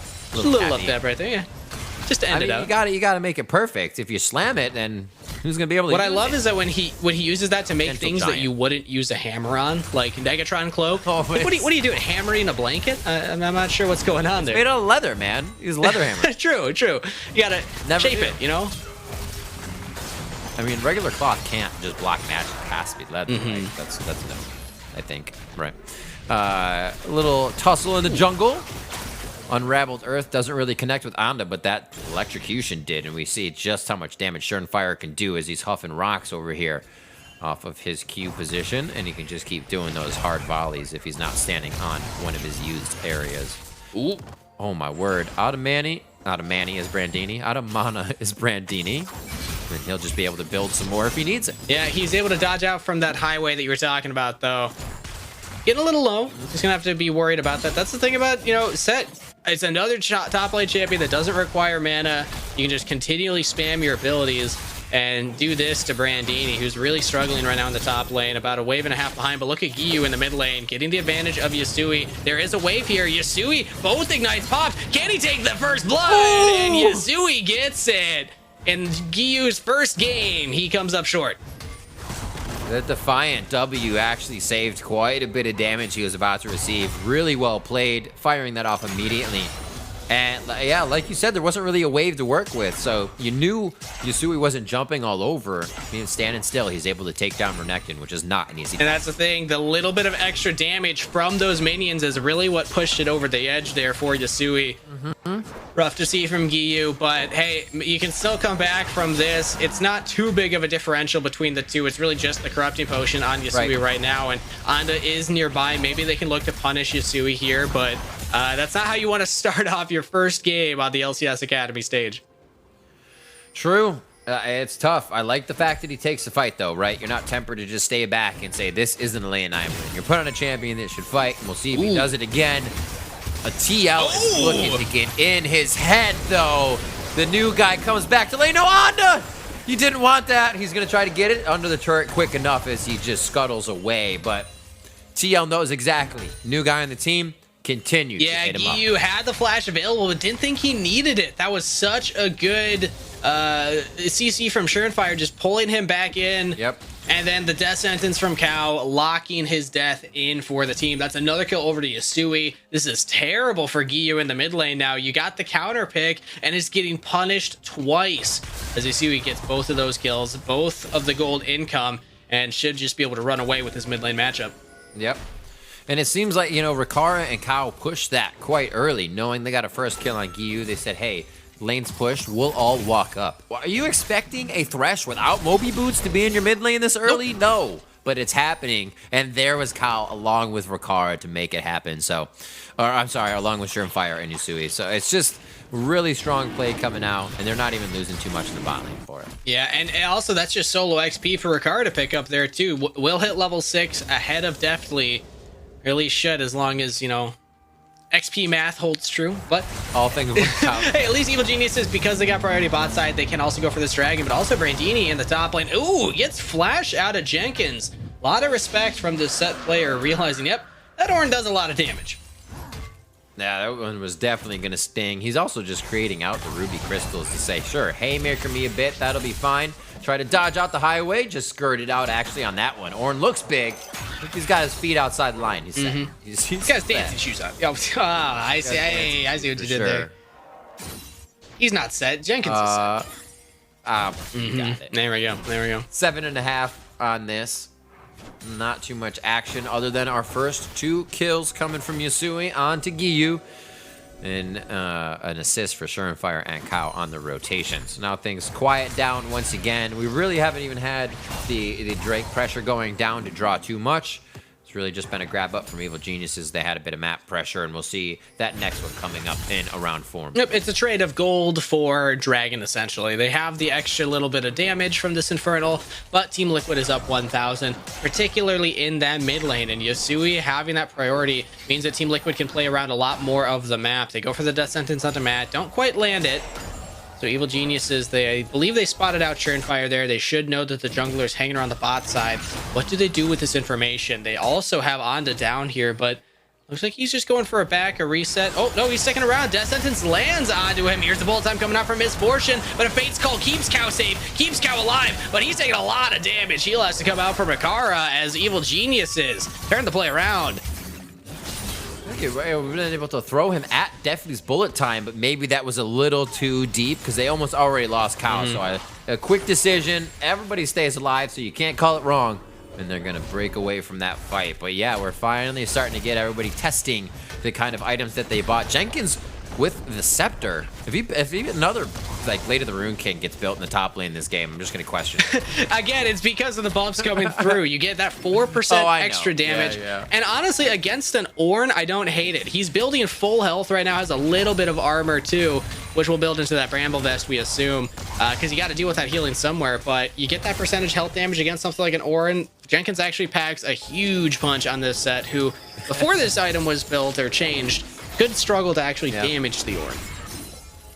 It makes sense now, though. Instead of shooting swords, you're holding a sword. So for a melee guy, set all day. It really does, if you think about it. Yeah. I love it when the item changes actually, make sense for what the item is. Every time there's item changes, I'll always remember Talon holding like 10 black cleavers. Everybody holding 10 black cleavers in the memes. Here we go for Rift Herald. Just cresting our 10-minute mark. It looks like EG is going to be able to get onto this, just short of Kyle's death sentence to be able to pick up any steal on that. And it is Onda, so he'll be able to dictate where that Rift Herald goes as they move around the map. Doesn't seem like too many swaps for just trinkets. It's kind of early to look, but just one sweeper on the team, two their trinkets on regular boards. But Evil Genius is committing to that top side. They get that Rift Herald, and Team Liquid's actually a little behind in this play. They still have Akara on the bottom half of the map getting that solo XP, but he's not getting any CS advantage over Deftly right now. So Evil Geniuses actually find a way to get a little bit of tempo. They might even look for a dive here out of Cow. He's all alone. Oh, this is going to be bad. Matt for a shield. Turret aggro is on to Giyu first. No, it's on to Matt. Couldn't see the tether, and he gets out quite safe.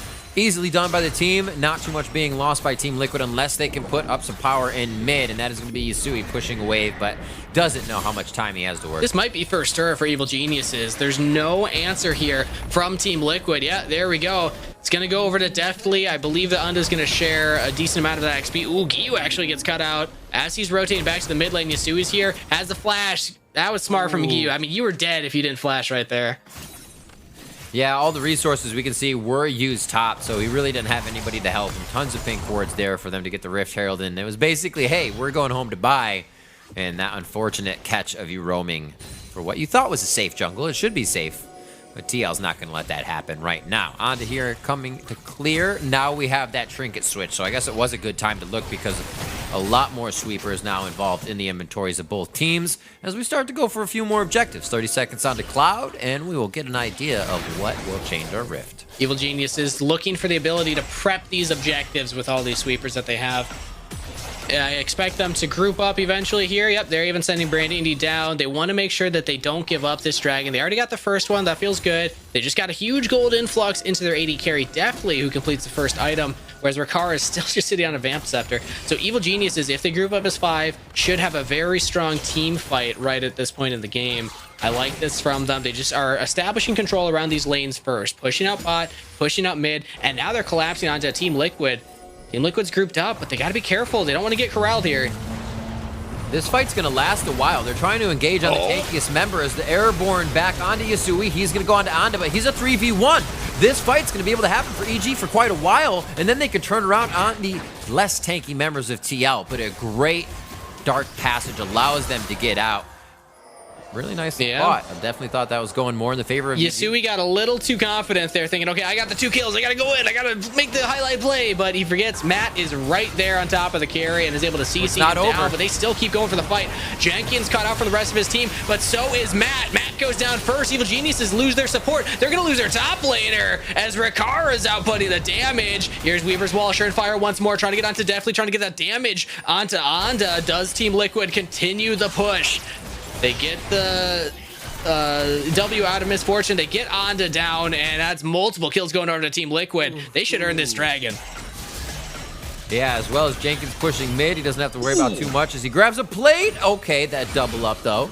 And maybe he does have to worry about a bit as Misfortune is bringing the guns to the fight. Fire picks up a blue buff. If he had that shove, it would have been definitely going down as well, but it was on cooldown. And like you said, the Weavers wrong again. I'm eating crow on that one. That EG going for the fight felt strong, but it seems like once the ults were used and they were waiting on cooldowns, Team Liquid has much more of a brawly team to get back. Yeah, and I don't believe Matt had the stopwatch available at that time. If he did, then he doesn't go down immediately in the fight. He can come back up, provide more distractions for Team Liquid, take some more of their cooldowns before he eventually does go down, and that could be a different fight for EG.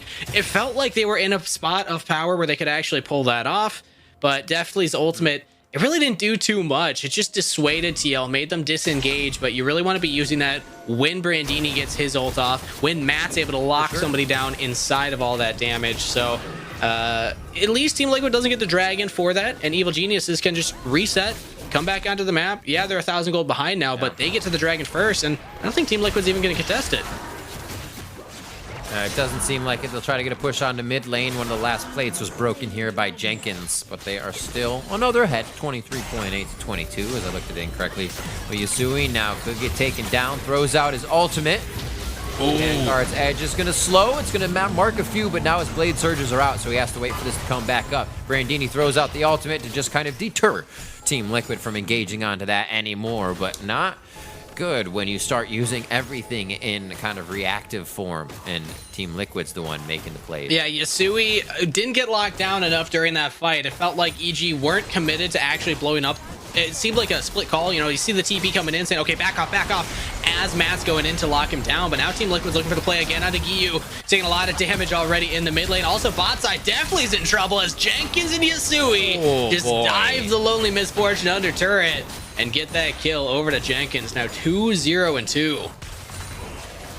And it's at the point where you kind of breathe a sigh of relief because you're seeing EG live, but you then have to remember how much TL's getting out of this. Dominus was just used by Giyu. Yeah, they didn't take him down, but they get a mid-turret. Pressure cannot be pushed forward by EG as these little fights have instances go in favor of TL. They don't even have to get the kills to keep moving through. Oh, no.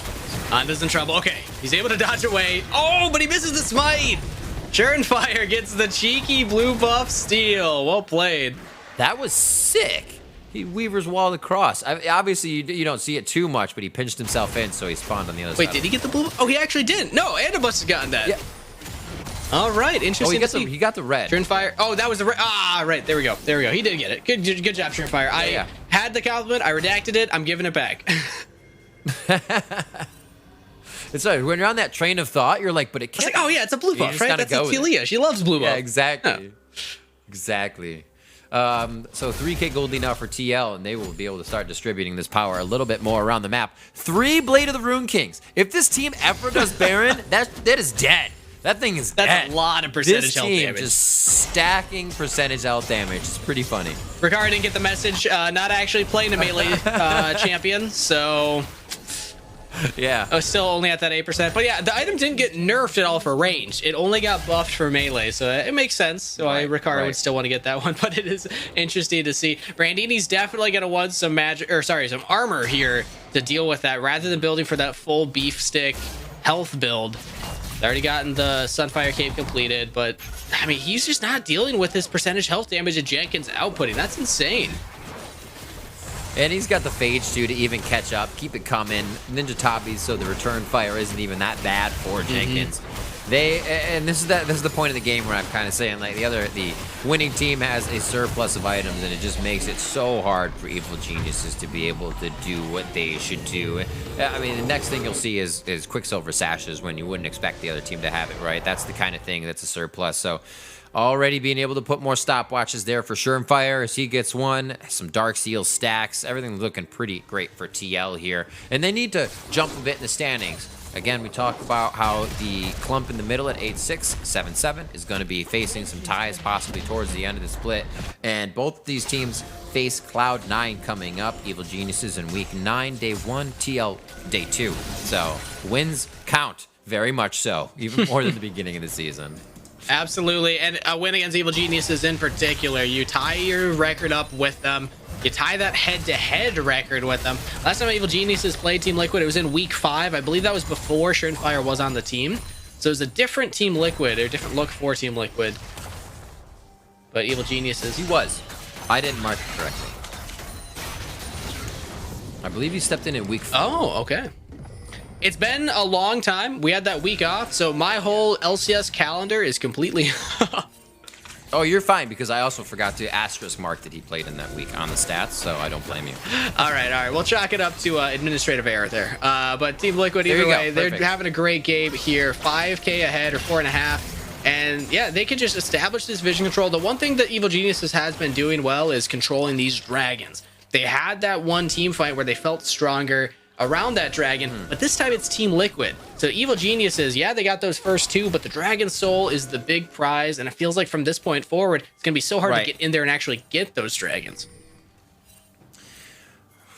It is tough. The vision's already set, and hooks are just, it's fishing now. I mean, they're even in the river. Kyle feels good ever since they were rotating up from that middle part of the game, and we have another game where a team TL coming back from the break, able to come out surging here, and I think a lot of people wanted to see this as well. Interesting placement for the Rift Herald there from Surenfire. I think maybe he was looking for it to go bot side, but either way, here's the team fight breaking out. That's the bullet time you're looking for from Deftly. It's so many members of Team Liquid, but it's still Matt that goes down first. It's still Team Liquid able to disengage and get so much damage out there with Rikara. That was the rend you're looking for as the Callista gets a double kill for the effort, and now Team Liquid can push the mid lane. That showstopper too. Good lord, the damage coming out of this team of Team Liquid right now as they just flow through EG. Now they're onto the Raptors. Why not just take everything they have, turn them upside down, and grab the lunch money? And Riv, way out. Here's the Baron with triple Blade of the Ruin King. Okay, only double. Jenkins, you know. Oh, no, Jenkins. Come on, we gotta see it. We gotta see it, Jenkins. Oh, no, it'd still be he's great. blowing away Ando. That makes sense, you know. He's doing his job. So it's not going to go down too slow, but it's also going to go down very fast, or too fast, but very fast at the end. How many Rens is in that pin cushion right now? Wait, they want to get in the fight. Surenfire could be going low. Remember, Rikara has his arrows in it, so he can rend. It's usually what takes it anyways at this point in the game. But Evil Geniuses have plotted a plan to take down Team Liquid here at the Baron. A few more shots. The Rens are off of Baron, and Baron is done. Anda coming over the wall as Gyu and definitely try to approach the fight. Kangas, this one could still go on. Yeah, Jenkins looking for... Oh, Gyu gets on. Takes down Rikara. Now turns on to Jenkins, who's in a 1v2 situation. Has Showstopper up again. He can turn this around. Takes down one. It's just Deftly. I don't know if Jenkins can catch up to him, but the Blade of the Ruin King movement steal, and that's a double kill to Jenkins. 9 members die in that fight, but Team Liquid come out ahead. Game, set, match, if you will. When only set is alive, that's what you say. 605, 700 gold bounty, and 15 and 6 here. Jenkins is delivering on the set right now, and first item blade, along with the team, they were just there in solidarity saying, hey, we got a 3-blade coupon for the store today. We're going to go into this game and build that, and it seems to be working. Yeah, that was an incredible fight from Evil Geniuses, trying their best to actually push Team Liquid away from the Baron, but there were a few key things that happened from Team Liquid there. First of all, Jenkins's ultimate came back off of cooldown. That was huge at the end right there, and also Yasui was able to buy some time, kind of push Deftly away from the fight on the bottom half of the map. It was tough to see during that fight, but him keeping Misfortune away from the rest of his team allowed Rikara to stay alive for much longer, allowed Jenkins to stay alive for much longer, and kind of split the fight onto 2 fronts. So Team Liquid It was close, but they do win that one. Now they can reestablish this vision control around the Baron and go for a second try.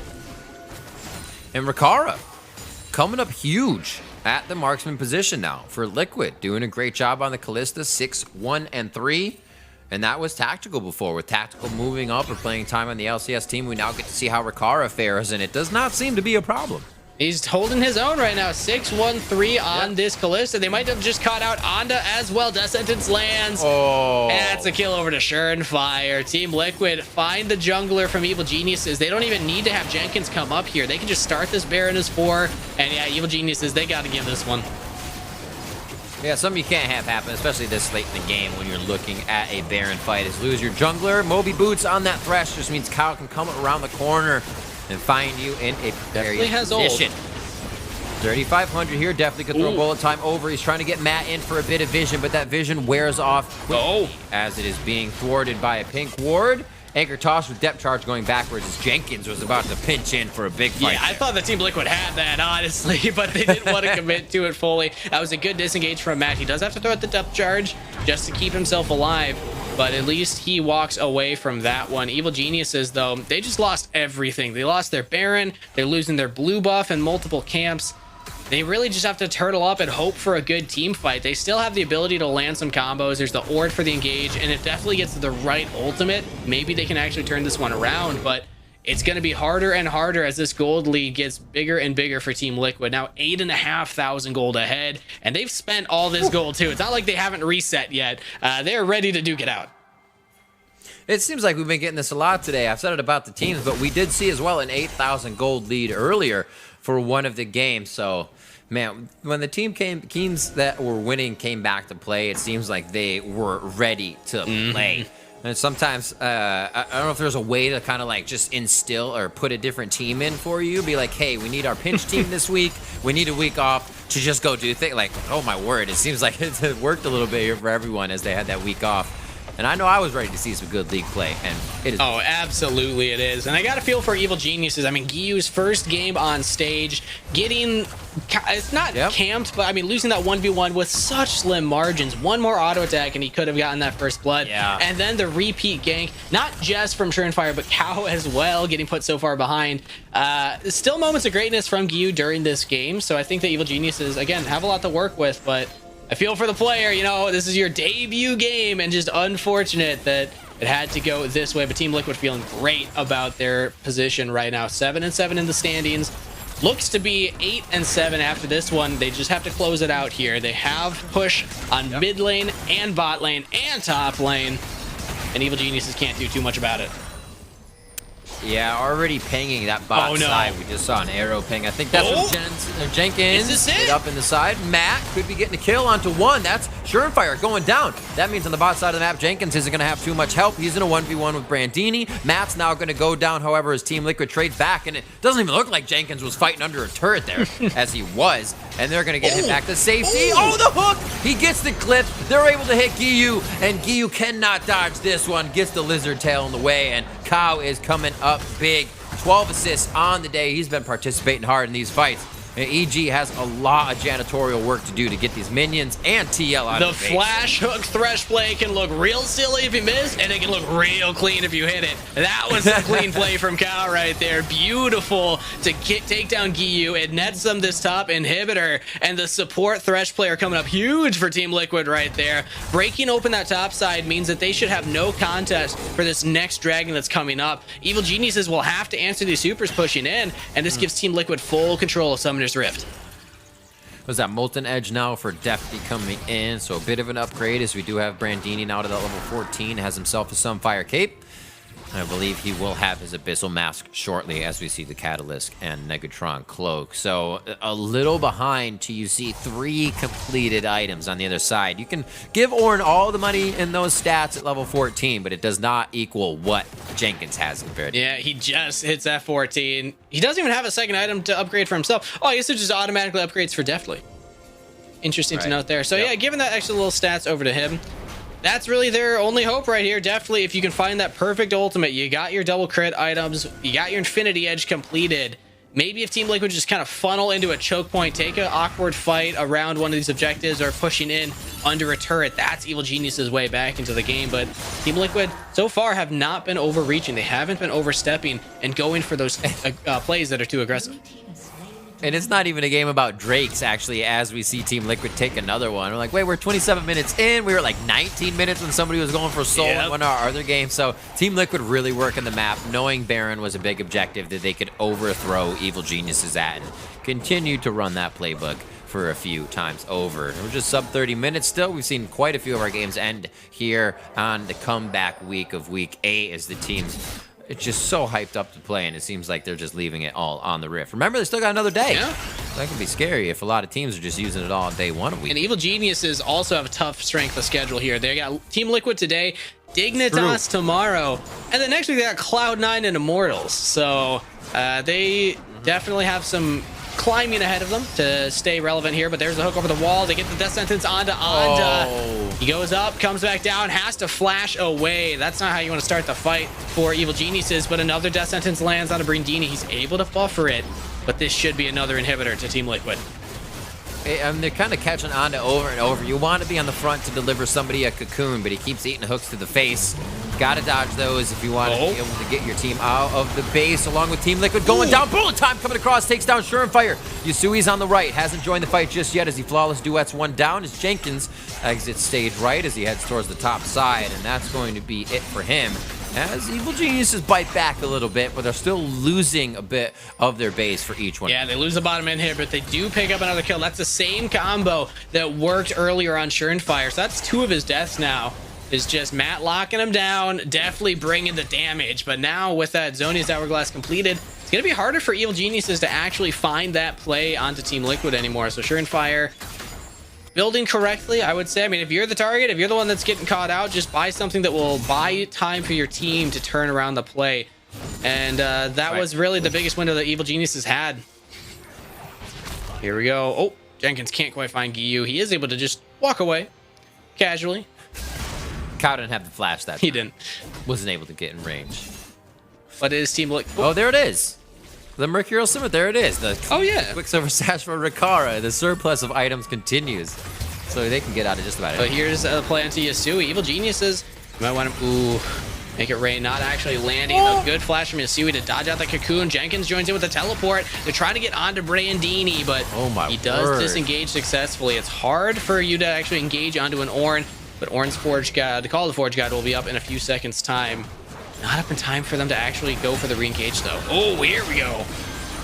Matt gets hit up by Surenfire. Bullet time coming across the team. Surenfire goes down again. Deja vu to bullet time, but they are going to lose Matt quickly after. Now 1-for-1 for the teams, and it looks like it's going to be Brandini. No, sorry, Giyu falling next as he tries to get into the fight and slice and dice the rest of Team Liquid.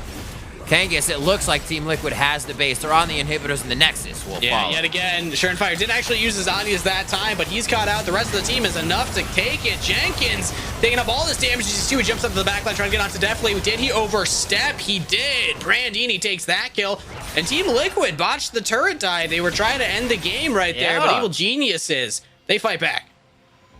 On the Iron Lung, still find the breath they need and get a little bit of room in their base. So we passed 30 minutes here. We will have a minute and a half coming up for that Ocean Drake. And it does want to be stopped. I mean, I don't know if Evil Geniuses wants to actually go for that fight now or scale up a bit more, depending on how much time they have to scale up. Which is real hard to leave your base right now. Yeah, you can't leave your base. Items are being upgraded, and that's really what they're working on at the moment as we see Anda's Zanya's being upgraded as well. The Black Cleaver here for Giyu, and it's only going to slow down as they come up to level 18. You don't have much more to give. Yeah, level 16 on Brandini. He's very tanky, can be that front line that they need, but you're looking at Jenkins right now, has the ability to shred through that armor, plus all the percentage health damage that comes through from the entire team. It feels like Brandini is actually getting popped way faster than we usually see Ornns in these team fights, and that's a huge issue for Evil Geniuses in their draft. They were expecting to have this beefy frontliner. So far, it hasn't necessarily been the case. Oh, the hook now onto Matt. He's going to be able to dredge line out, so he counters the effect of the death sentence, gets himself a bit of distance. And you're right. looking at what EG drafted first, and it kind of told the story of what they wanted to do. He's like, hey, Ornn Nautilus. We're like, oh, wow, they're engaging. We need to be able to have things that also brawls and fights. So it was almost there for Team Liquid to build the team off of EG's first 2 picks. Yeah, and they answered very well with the composition that they got. That they did. Ricara's ability to disengage, plus the Dark Passage from Cow's Thresh. They have these options to just get out of there if they want to, but also these go buttons to go in, and this is the time to go in. They get the Baron. It's okay, a few extra autos than expected. But that's the second Baron over to Team Liquid. This is a huge buff for them. They're already over 10,000 gold ahead. They just got to close this one out. Your Ching. Definitely good play here. Looks like they'll bring the cavalry in towards the top side as they bolster up with more minions. 20 to 10. 30 kills in a 33-minute game. Will there be a few more here? Fate's Call goes out. Bullet time across TL. 3 members. Surefire goes down again to the bullet time. Definitely placing this one perfectly as the team's able to rally the crowd control around Team Liquid. And now Anda follows out onto Cow. He's going to be able to get this kill follow-up. You're going to have speed. What a repel for the Flay. And a quick Q kill coming in. And EG now is putting up huge fights. Even with Baron, that Team Liquid cannot get through the base, and this gets a bit scary. That was a huge team fight from Evil Geniuses. They layered all their CC onto 3 members of Team Liquid. Jenkins has a lot of armor and ability to survive through that, but Riccara doesn't. Riccara was caught up in all of that knockup, all that CC. They take down the Callista, and this time Yasui wasn't there to jump onto Deftly during that fight. So Evil Geniuses will take the kills, they'll take that gold influx, and also, they're 1 dragon away from Dragon Soul now. Yeah. Inhibitors are going back out. They're right back in the game. What a switch. And you just said 10,000 gold down, Kangas. Like, that's not what happens when you're 10,000 gold down. Evil Genius is really able to put the wall up in front of Team Liquid. And we'll see if they can do it again. There's healing now. Definitely has the Bloodthirster. He can stay into the fight. He can overheal a little bit for himself. That shield does not immediately wear away, so you don't have to keep hitting stuff. Last Whisper for him. So the items they were missing are now coming in. They had a good amount of shutdowns there. They still haven't hit Jenkins yet, though. He's causing a lot of trouble, and we'll see if he can do it again. It's going to be so much harder for Evil Geniuses to pull off that same play now, though. We got 2 Guardian Angels completed. It really will. Sui and Riccara. Plus, also topside, Jenkins, he didn't burn the stopwatch during that last play, so he can stay alive for so long during these team fights with that, plus the Gargoyle Stone Plate. And Team Liquid, yeah, they lost that fight. Yeah, they got a little over-eager, but it's still an uphill battle here for Evil Geniuses. Right? You do the math as a result of the fight, and they're only 2K closer after an awesome fight like that. So, 4 more fights. Well, they didn't get the Jenkins kill. That would have been a huge influx of gold if they had gotten him, but he was able to run away from that one. So true, so true. 1 hook, Bella's breath goes out. Not going to be fully followed up there by Cow, but they're waiting. They have a few wards there, switching back and forth to see who might have that engaged potential. No minions in mid, no minions up top, and we see mid inhibitor just respawning, which is good for EG. And Team Liquid actually back off. It seems like they don't actually want to dive Evil Geniuses in their own base.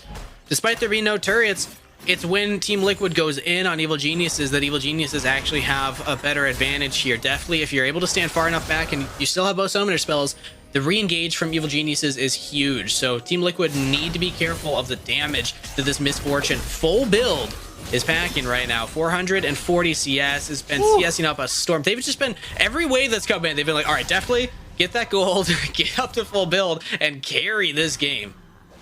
Seriously, and it's been working. If you ever need to just buy time, this is the kind of situation you watch, you know, semi-committing, knowing your boundaries, but also TL definitely tempered in their engages, thinking they're too strong and not going hard enough with their engages. EG's hungry. EG's 8-6. They moved to 9-6. They're feeling even better. TL's the one chasing EG here, so EG's pushing back hard. Yeah, Evil Geniuses 9-6 would really differentiate themselves from that clump that they found themselves in earlier in the season. Not the way that you want to do it, you know, being this far behind, but hey, a win is a win is a win, and they will take it any day. Team Liquid seem like they don't know how to close out this game. They're not actually going for any game-ending plays. They're not grouping up trying to find that play, because again, look at their engage options. Maybe Surenfire, like walls really deep behind, it goes for something. Maybe they catch out Anda. Almost. That minion wave gives them a place to exit.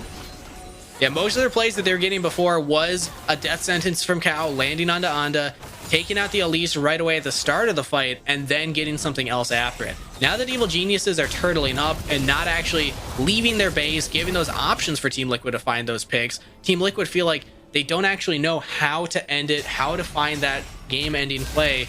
Yeah. And they're just allowing more gold to go into this pockets of Evil Geniuses. Eventually, an 8,000 gold lead doesn't mean anything when everybody is full build and Ornn has upgraded everybody's items. That's true. We're getting to that point. Morellos are up. Quite a bit of things. And EG has to know it. You fight with that confidence now, knowing that even last Baron was not the window of opportunity for Team Liquid means you can go and fight that next Baron. You're not probably going to want to wait for another Baron to come rolling down into your front door, but these fights that TL puts up without Baron are something EG should be able to take as a result of last fight. So that confidence now with EG, it's good to see that they're playing with it and keeping definitely protected as well. You can see that shield built up. He's attacking everything he can. You have a ward for me to keep this shield stacked on? Everything. Oh, here's the engage. Gonna keep him there. Oh my word. They absolutely take down Shermfire. This could absolutely be it, Kangas. Now they're on to Yasui. No. Evil Geniuses, how are they fighting these fights over and over again? They get Yasui's Guardian Angel. Should be going down here. Yeah, give that gold. Oh, okay, definitely doesn't get it. Gyu gets it. Still not full build, makes sense. And Evil Geniuses, a 2-for-1 at this state of the game. The Dragon's about to spawn. They could probably go get that, get the Dragon Soul, and get the Baron.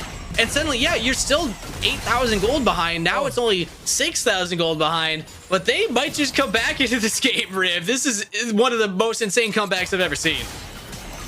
The triple blade of the Rune King is how is it failing them? I just don't understand. Maybe the blades are being gold.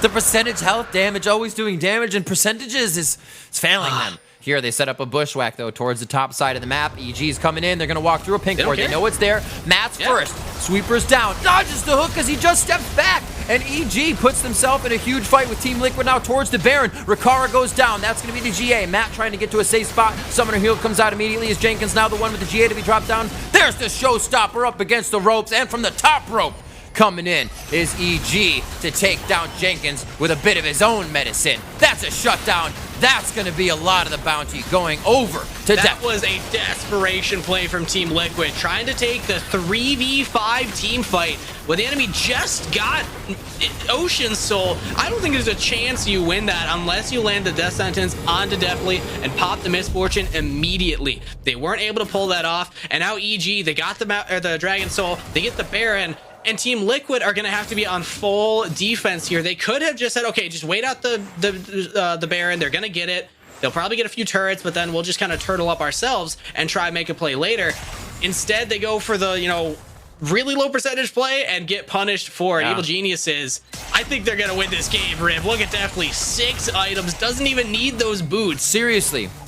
I'm on board with you there because they're not going for the GAs on Deathly. He's protected on the back side. The GAs that are down for TL matter right now because you're seeing even with them up, EG is coming up ahead in these fights. So the damage is being packed on here. Deathly literally carrying bazookas in each hand, ready to just unload on this Team Liquid. And this is rough for Shermfire. That's what, 3-4 times he's been the one caught out. When EG is looking for their play, you have the Zodia's Hourglass. You got to be real quick on that activation. It's instant. Yeah, but time and time again, Evil Geniuses find the Talia, and as soon as that AP threat is gone, they can just run through the rest of Team Liquid's composition. Suddenly, Ornn is a huge tank when you have all this armor that you're packing behind. And even went for the Locket. I love this build here from Brandini. It doesn't give you any HP, so that percentage HP damage that Team Liquid's packing won't do anymore, but you get a huge shield to keep Deathly alive. Deathly is the star of the show for Evil Geniuses right now. And can get that mid play by EG almost scared me quite a bit because running down that mid without TL giving you an option to engage on and no side waves pushed up meant if you lose, they're in the base with minions on the side of Team Liquid. So EG to now push the bot lane, I feel like is a very good thing. It stinks to think, hey, this may take 5 or 10 more minutes to put everything in place, but that's the way to do it. You have the team fight that's beating TL right now. Look at Jenkins. Go with them. Jenkins is going for the top. lane backdoor. No, he's just going for a red buff. Okay, interesting to see there. I mean, you're not wrong. They did ping on it. So yeah, he takes red and then he's gonna head. Oh, he gets seen. See how they react. Maybe they go for a fight. Yeah, sure. Go ahead and solo an inhibitor. We'll take it to the base. Brandini can obviously live for a little bit versus 3 here on the bot side, but it's going to be 4v1. Pulls the horn out. Here comes Anda to the side of the fight. The rest of the team really doesn't have too much to push, but they're going to get here. Kangas, they're going into the fight, and now they're going to engage once again. It's not going to be enough, though. They only get Fire. Remember, that's always the one going down as they're able to find him. Inhibitor turret now going down. Kangas, I think they're on to the next I think Evil Geniuses is going to mount the most insane comeback that I've ever casted in League of Legends. Riv, they're going for the dive under turret. Here's the missed parts of damage, but look at the showstopper from Jenkins. Can they kill deftly? He goes down. Oh! Take out the 80 carry, and Ricard is still untouched. Jenkins on the front line trying to buy time for Ricard, throwing out those Ren stacks. This is going to be a huge Ren. Oh, didn't do as much as I expected. They don't have a ton of damage. They push Evil Geniuses off. That was almost the end of the game, Riv. That was a clutch flank from Jenkins. Oh my word. Look how deflated the fight became when Deftly was killed. Where'd the damage go? Jenkins took 4 on as he exited the fight. They have to protect Deftly. We were just saying there, it's a shield. Things got a little haywire there, and I think they may have felt like going for broke was the way to do it. TL has been prepared for that. Honestly, I feel like, I mean, definitely the Triforce sounds fun, but maybe you go for a Guardian Angel at this point. Just something to keep yourself alive for a little longer in these team fights. I'd even take a blood. Oh, you already have the Bloodthirst completed. Maybe they don't need it. Maybe they just go on to Jenkins right here. They could re-engage for the fight. Instead, they go on to Yasui, locking down the Aurelia, but the Guardian Angel's back up. Definitely still dead. Evil Genius is taking this fight without their 80 carry. But I don't think they need him. I think they can re-engage. There's the showstopper. Jenkins goes deeper in. Oh, it goes down. A kill goes over to Deftly. That's a 60-plus second death timer for Jenkins. What can Evil Geniuses get here? Oh, I feel like that was one of the look at them 3 clumped up. I can hit this, but you don't ask if you should hit this. And he showstoppers right into the arms of EG. After so much time, all of your nerves are just on a razor's edge and things like that. You know, you make a play and you're kind of just facing. Yeah, his Guardian Angel wasn't up yet. It's just coming up now. Ricard's just came up. So Evil Geniuses, they got to end quickly. If Jenkins comes back up, that's going to be 3 Guardian Angels they have to deal with, plus the Zonias of Fire, but they're looking for the end, Riv. An anchor toss coming out. Kyle's going to try to get in the front, throw it on the box, throw it on the flay, and will TL be there to play? Bullet time comes across Team Liquid, and Yasui's about to go down. GA could proc. He's got to get back on the fountain to get the heal up as Kyle goes down. That's a kill going in for Deftly. He flashes to safely to pick that one up, and now Fire does get that Zonia's down, but it's only too little, too late for the team. The Guardian Angels are going to pop up left and right, but the Nexus goes down in favor as Evil Geniuses move to 9 and 6. Cheeky Evil Geniuses with a plan all along. Just wait till the late game. Where's your gold lead now, Team Liquid? 400 advantage to Evil Geniuses as that game ends. That was a barn burner. After all of these stomps of games, we thought that it was going to be the same. Be careful about your barns today. 11,000 gold lead. What happened? I am not quite sure. They had the composition. They had the team. That one fight towards the top side. As soon as you beat a team that has Baron, who's diving your inhibitors, you know there's a chance. And EG held on to that chance for so long. And like you said, definitely take every wave you can. There's one over here. There's one over there. I'm holding this wave for you. He got huge. And it was a big reason that the team was able to provide damage. He died in one of those last fights, and then EG was pushed out. So they played so well to protect him and create a front line that could keep engaging when they were behind. Team Liquid got onto the Nexus twice that game, and both times it was Jenkins trying to showstopper and going a little bit too far. The first time Yasui joined, it was like, I'm coming too, man. The second time it was just Jenkins, but still both of those over aggressive plays is what allowed Evil Geniuses to come back. And this was the comp that Team Liquid have. They were getting all these advantages from finding these picks onto Anda in the early game, but then it was Fire that was getting picked in the late game and allowed Evil Geniuses to come back. The bullet time kept popping. It was insane. Yeah, you have the Zodiacs, just spam that, but with all the CC from Nautilus, I don't even know if he had an opportunity to press that button. You're knocked up. You can't use it while you're in the air. So congratulations, Evil Geniuses. That was an insane comeback. Super awesome day of games. Just to kind of recap, TSM taking their victory. Cloud9 won over 100 Thieves. FlyQuest was able to take down Immortals to move themselves up in the standings. With CLG Counter logic, indeed.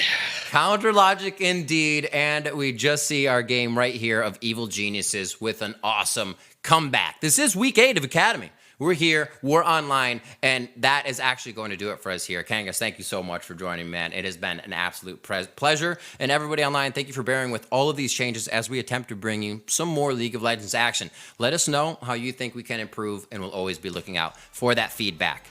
If you're looking for more League, Dignitas is hosting the finals of their Wash Your Hands tournament, so stay tuned for that. Kangas, I think you might be on it if you have a few more games. We'll see. We'll see if I have the energy left to do 2 more games of League tonight.